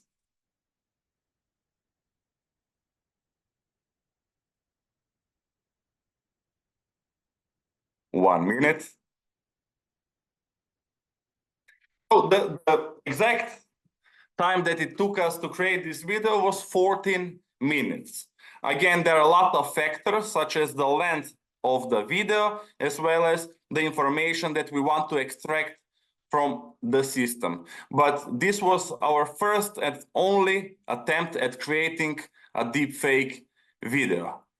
So if it is this easy to create a deepfake video, let's talk about the threats that come with this technology. The first and the most obvious one is that it can be used for disinformation, right? Also, it can be used for defamation of an individual or a person. It can be used for identity theft. Also, there are multiple scenarios where someone is using this technology to scam people. Living in the era of cryptocurrency, people are using famous personas to promote certain coins.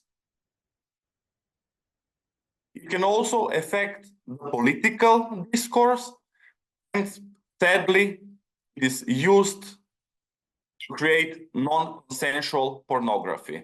And maybe 97% of all of the deepfake videos are used for this last example, and that is non-consensual pornography.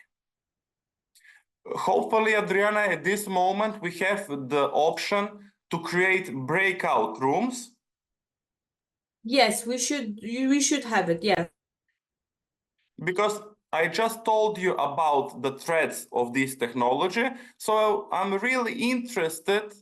I don't know the number of rooms that you will create, but I would like the participants to communicate between themselves and talk about how this technology can have a positive usage. So Blago, maybe we can just discuss it in group, because I think it may be a bit problematic to put rooms now. I checked it, okay? If you don't mind, if you could just have like a general discussion, if it's okay with you. Is it okay? Okay. So should we use the chat to brainstorm ideas?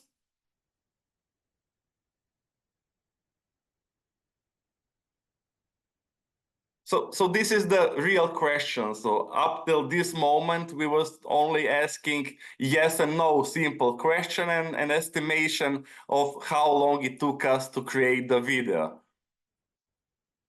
Because all of the participants had the opportunity starting from 3 p.m. to discuss the critical thinking, and probably you were talking about how to increase the resilience part on disinformation, fake news, etc.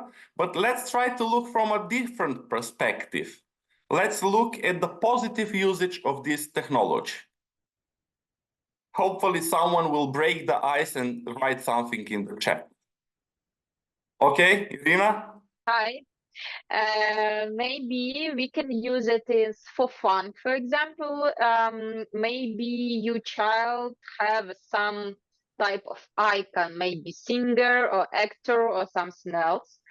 And for example, you can send some good wishes for happy birthday for your child, for example.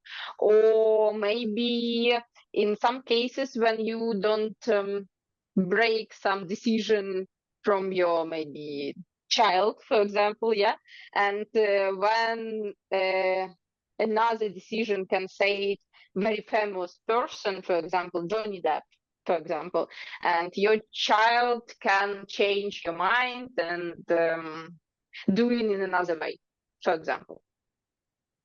Excellent, excellent example. I can see also in the chat, Natalia has wrote, we can help replace a dead person. So absolutely, in the field of education, we can have the subject of history. And we can recreate someone that is dead, not in the war, but dead from natural causes, right? Maybe he was living a couple of centuries before us. And he can give some of the famous speeches that he had given. Then we can see, we can use it in cinema production. Absolutely, absolutely. This is the greatest potential, positive potential of this technology. I don't know if in your countries, you have a lot of content that is locally synchronized. Here in North Macedonia, while I was a kid, we had Spanish TV series. At this moment, we are bombarded with Turkish TV series that are localized, audio localized in our language. Do you have that same situation in your countries? Just wondering, in Poland. Talking about movies? We're talking about TV series that are not made in our country. They are produced in other countries, but are locally translated by using voice actors in our own local language. Yeah, we have in Ukraine really great. I don't know how it calls. It calls doublage, when it's not translate, but it's some type of localization with local jokes, local idioms, local song, or something else, and it's really great.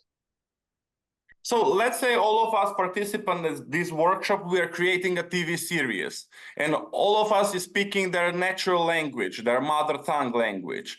So we can use the technology to create it in English, in Polish, in Czech, in Slovakian, in Spanish, in Italian, etc., all by using artificial intelligence. And not only the sound that will be reproduced in that local language, but also our mouth movement will correspond to the audio language that we are listening to. Also, it can be used in the gaming industry, where we can have multiple game outcomes. So instead of hiring voice actors, artificial intelligence can create multiple outcomes in the game. And also there is one scenario that is not that far from today, and that is having news anchoring, meaning we can have 24/7 live news in our local language by an AI avatar that is presenting the news. But at this moment, we can see that we have also the good and also bad usages of these technologies. And I would like to share you a couple of pillars that me and my colleagues have defined about what can be done with this deepfake situation. Those 4 pillars are public awareness, recognition tools, companies, as well as the legal framework. So if we have good 4 pillars with the public awareness, with the recognition tools, with the companies and the legal framework, we can become more resilient towards deepfake, disinformation, fake news, etc. Public awareness is something that we are doing today, at this moment. We are speaking just how dangerous this technology can be. Then we have the recognition tools, which are not that easy to be created. And if they are probably going to be created by the companies. Companies such as Meta that are standing behind Facebook, Instagram. Then we have Google that is standing behind YouTube, the Google search. We have companies like ByteDance that are standing behind TikTok, etc. And all of these companies the only way they can be pressed is by having better legal frameworks. So if the law is pressing the companies will create better tools. This means artificial intelligence can recognize this type of media. And of course, I have to point out that we have to use also human verification of these processes. So if we cannot affect the recognition tools, what the companies are doing, and if we cannot make better legal framework, let's focus on raising the public awareness. Just wondering, before I start, you had a question, I think it was pointed towards Marcin, am I pronouncing your name, Marcin, right? On how someone can recognize an image that has been generated, I suppose, by artificial intelligence, or it has been manipulated. So one of the answers was to do an image reverse by using Google Lens and tools like that. I would only like to share you in the context of that question that if we have persons that do not exist, such as the case with this person does not exist, the website, artificial intelligence can get really creative with the pupils of the eyes. The eyes and the pupils should have either a circular or an elliptical shape. But artificial intelligence can create eyes that have some unnatural shapes in the form of distorted islands. And speaking on this topic, when we address the pupils, I would ask the participants, do you think that there are other elements that can give away a deepfake video? What are the elements that can tell us that the video or an image has been created or manipulated by an artificial intelligence? Please feel free to use the chat here again. The words and the lips don't match. There is like asynchron. Absolutely, Agnieszka.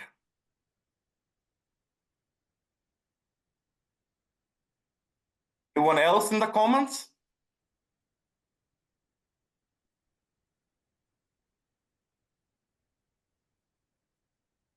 People say silly things that we don't expect them to say.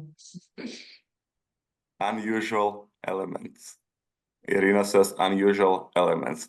So we had this discussion with Agnieszka on multiple occasions, and I always say that the intuition is something that can tell us that something is wrong with the image or the video.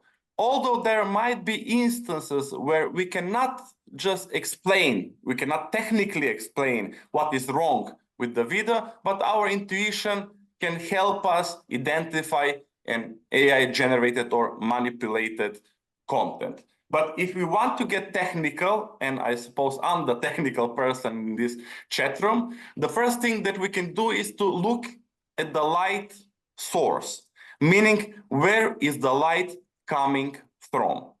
Light is something like a sixth finger. Absolutely, Irina. Let's go out of the topic for a second and point out that at this moment, artificial intelligence, when creating images, hands are the most difficult part to create realistic images of. And that's why there is usually a sixth finger in the images created by artificial intelligence.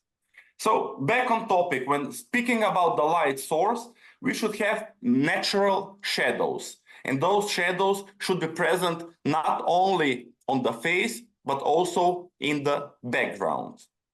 If we have shadows that are put from one side of the face and the other side in our background, it can be a sign of a deepfake video. Then we can look at the number of details on the face and compare them to the background. If there are multiple instances in a single video, we can look at the number of face details from one person to another. So let's say we can have an interview where we have one level of details on the interviewer, and then would have much more or even less details on the interviewee. And then we have the two parts of the face that can give away a deepfake. The first one is the eyes. So here we can look at the eye blinking, we can look at the pupils, and we can look at the eye movement. If you put a source of a video, which we want to create a deepfake, and he moves his head at an angle that is close to 90 degrees, his eyes might be still watching at the camera. And now we have an unnatural result. And then we can also focus on the mouth, as Agnieszka said, the mouth movement. We can look for the audio quality. We can look for background noises, etc. But here I have to point out that while I was looking for multiple deepfake videos, I was prepared for the content. And there are people with different backgrounds and different levels of critical thinking. So we cannot expect for the regular person, for the regular Joe, to go through all of these tips on how to create, how to recognize a deepfake video. So by this point, I have to say that this was only one part of critical thinking, and I tried to use my technical knowledge and skills to show you how you should be aware of manipulative tactics. But critical thinking is not only about the manipulative tactics, right? We should also speak about evaluating the source from where this information is coming from. We should also improve our fact-checking skills. We should be able to create contextual analysis. Sometimes there are ethical considerations when some type of content is being shared. Also, we should be open for dialogue and discussion. And while the first part was critical thinking, and that enables us to validate in some sense the content that is created by others, I suggest, because I see that we only have 20 minutes left, I suggest that we continue with some tips for NGOs on how to protect their information security. So what do you think? I'm asking the participants. What do you think that information security is about?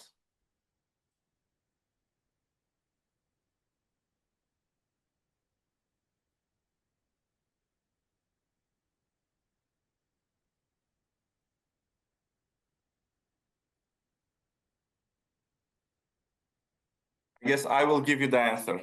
The answer is how to protect our data, saving a personal data.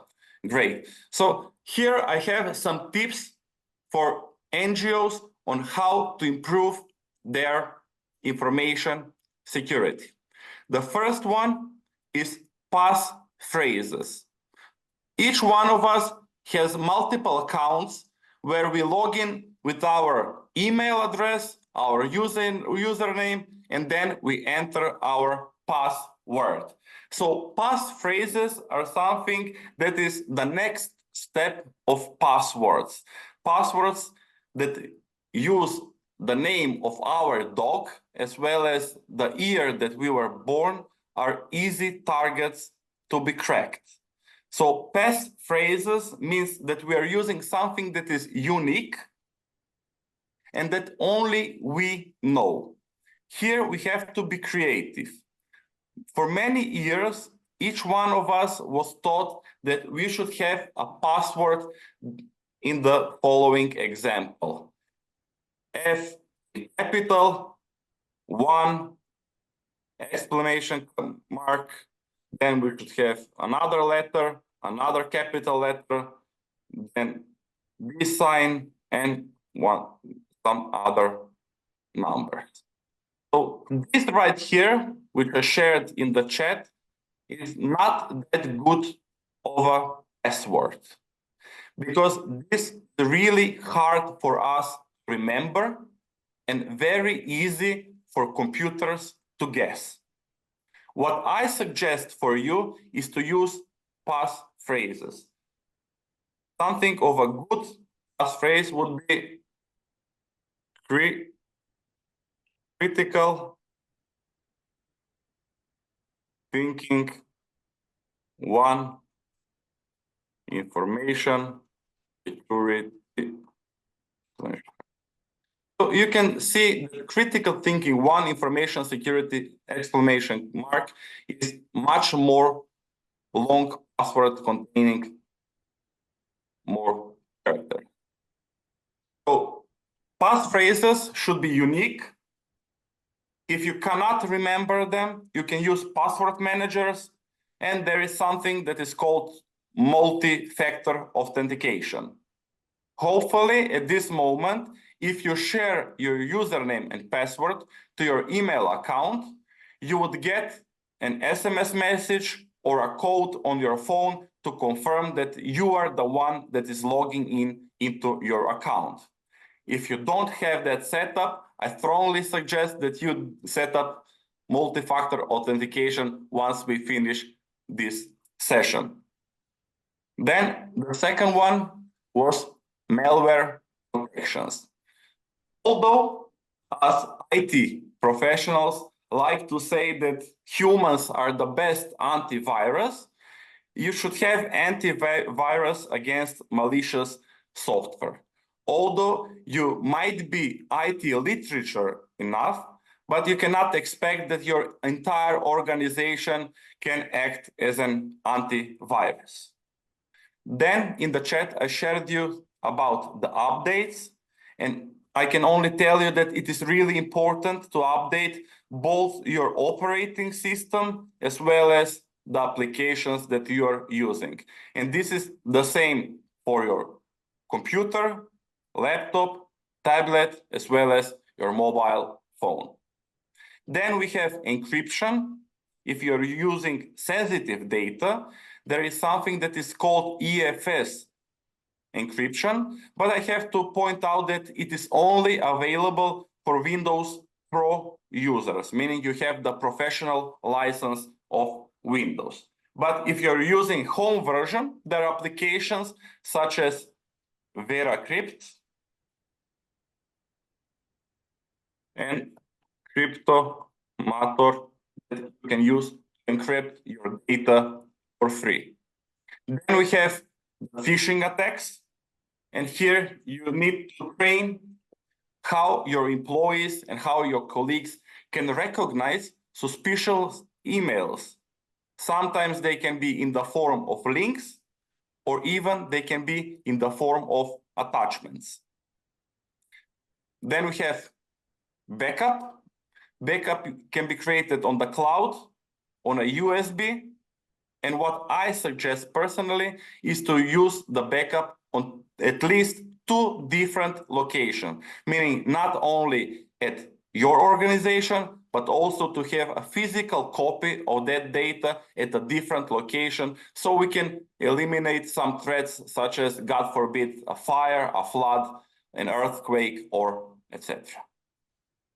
Let me say, after backup, I wrote about having a limited access, and that means you need to control how the users and their computers can access data, in the case to prevent unauthorized use of your systems. There are many organizations, I suppose from the participants also, that are using remote work, where they connect to their organization. And here I can say that if you're working remotely, you should use secure connections, such as VPN, where you will protect the data that when you access those NGO systems. Then we have the secure Wi-Fi. You need to encourage staff to use the Wi-Fi networks that are based on secure connections, where you would have a passphrase in VPA2 or VPA3 encryption, and this, especially when you're handling sensitive information. And the last one is stay up to date. And that means that you need to keep everyone updated on at least the basic computer security practices through ongoing trainings, seminars, workshops, etc. So these are the tips that I wanted to share with you about information security. I would like another task to look at the chat.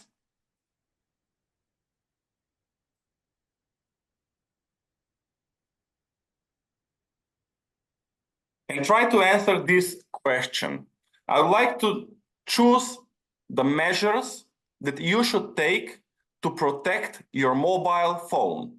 Up to this moment, we were talking about information security as a whole, but now we need to be specific about our mobile phones. So the first one is to do software updates. The second one is to use a complex passphrase. The third one is to save our passwords in notes. The fourth one is to use an antivirus in our mobile phone. Then the fifth one is to buy the latest iPhone. The sixth one is to make backup copies. And the seventh one is to install phone optimizer apps. Just please write the numbers that you think that you should do on your mobile phone to increase your information security. There is not only one simple answer, so we can have, we can have 1, 2, 4, 6.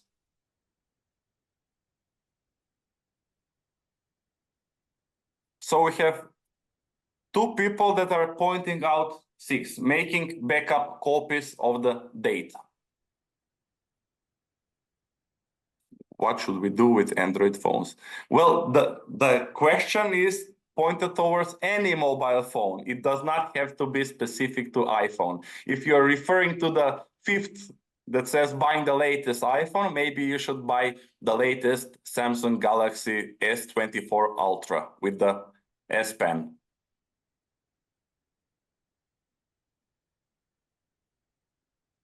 So we have 5. I guess many participants in this workshop are finding reasons on why they should upgrade their phones. 1.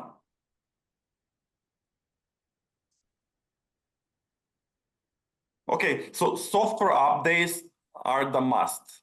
Although sometimes you might feel frustrated when you get a message that you have downloaded the latest update, but I strongly encourage you on why you should do software updates.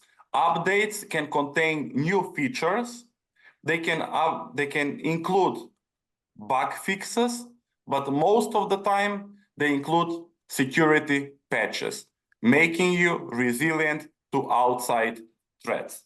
Then we have setting a complex passphrase that is only the backup mechanism, where on iPhones you're using face recognition, and I suppose on Androids most of you are using fingerprint unlocking of your phones, because typing 20 characters or 20 plus characters each time you unlock your phone is something that would exhaust you at the very least. Then we have saving passwords. I do not suggest that you save the password in notes. Antivirus installation. Again, you do not need antivirus on your smartphones.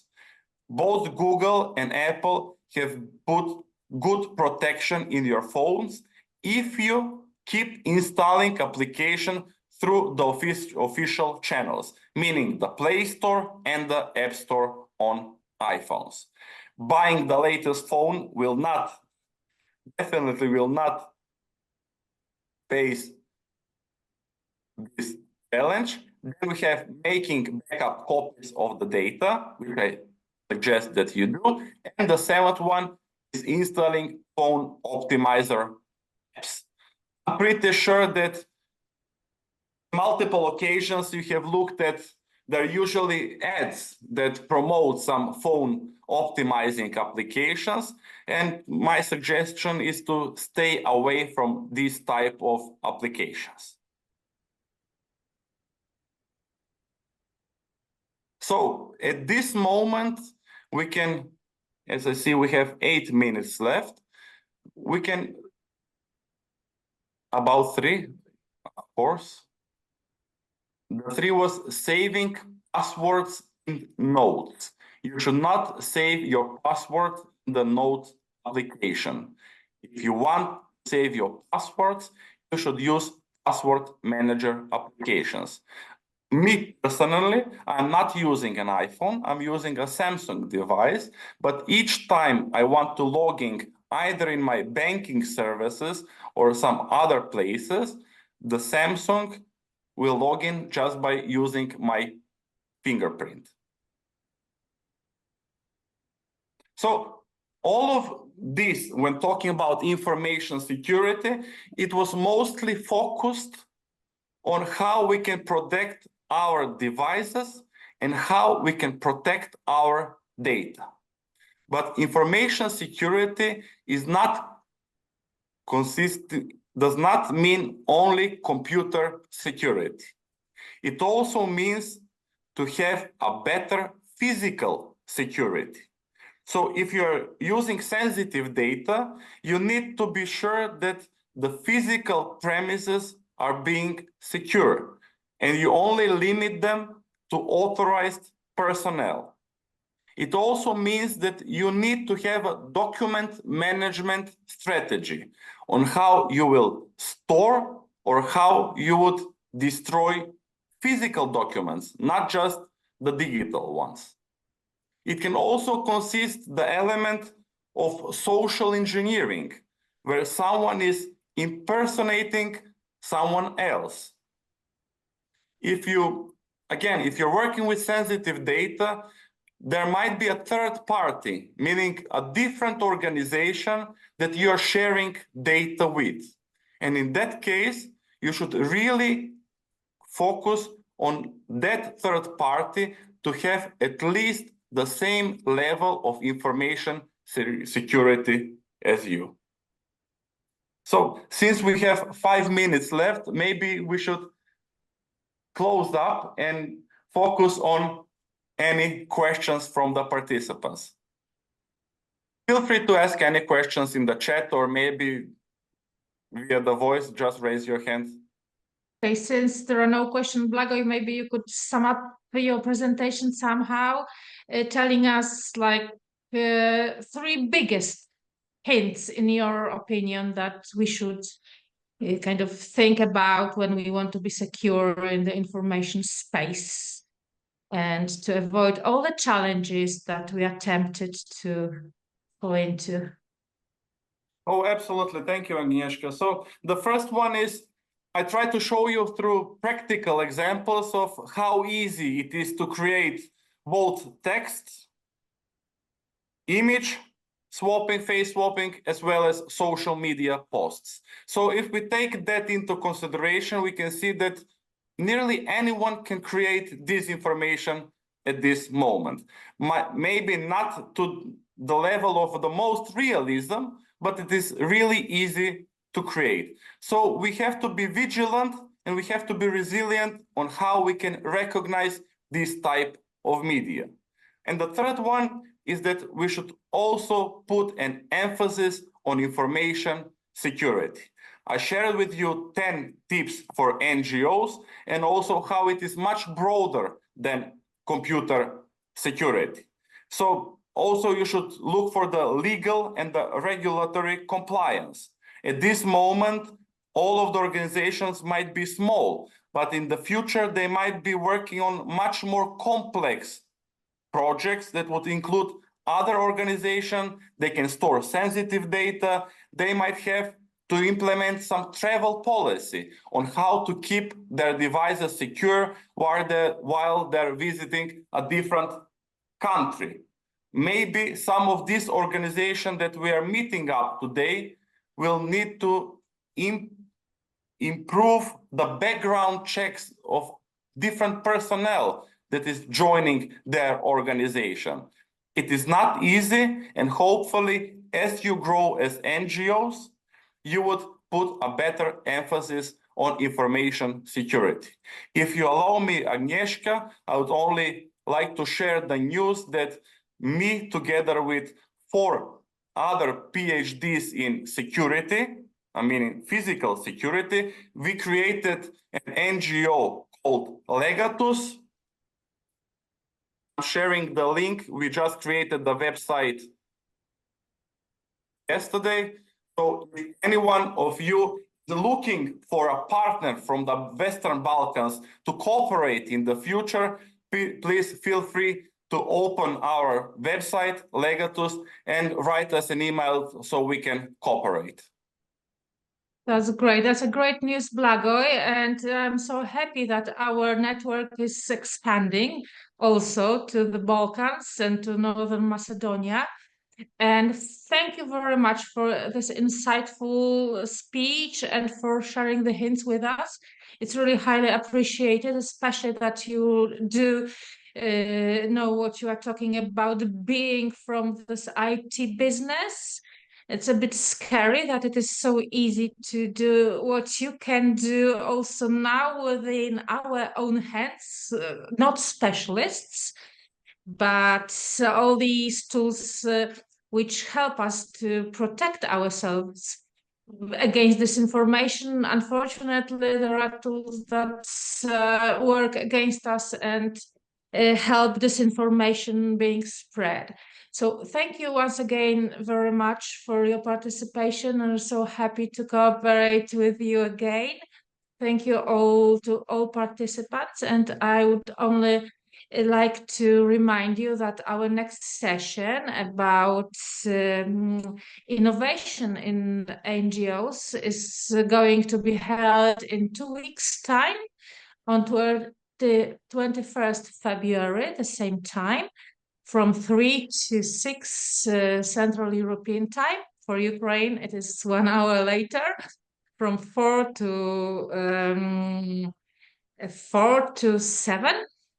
And yes, I would like to invite you to participate in our next sessions, and also want to remind you that all those people who are most active will have a chance to win our study trip, your study trip to Warsaw in September this year. So I would encourage you to actively participate and yes, participate in all our lectures. I hope that they will be useful. So thank you once again for joining us, for sparing your free time with us, and have a great afternoon. Thank you very much from Poland.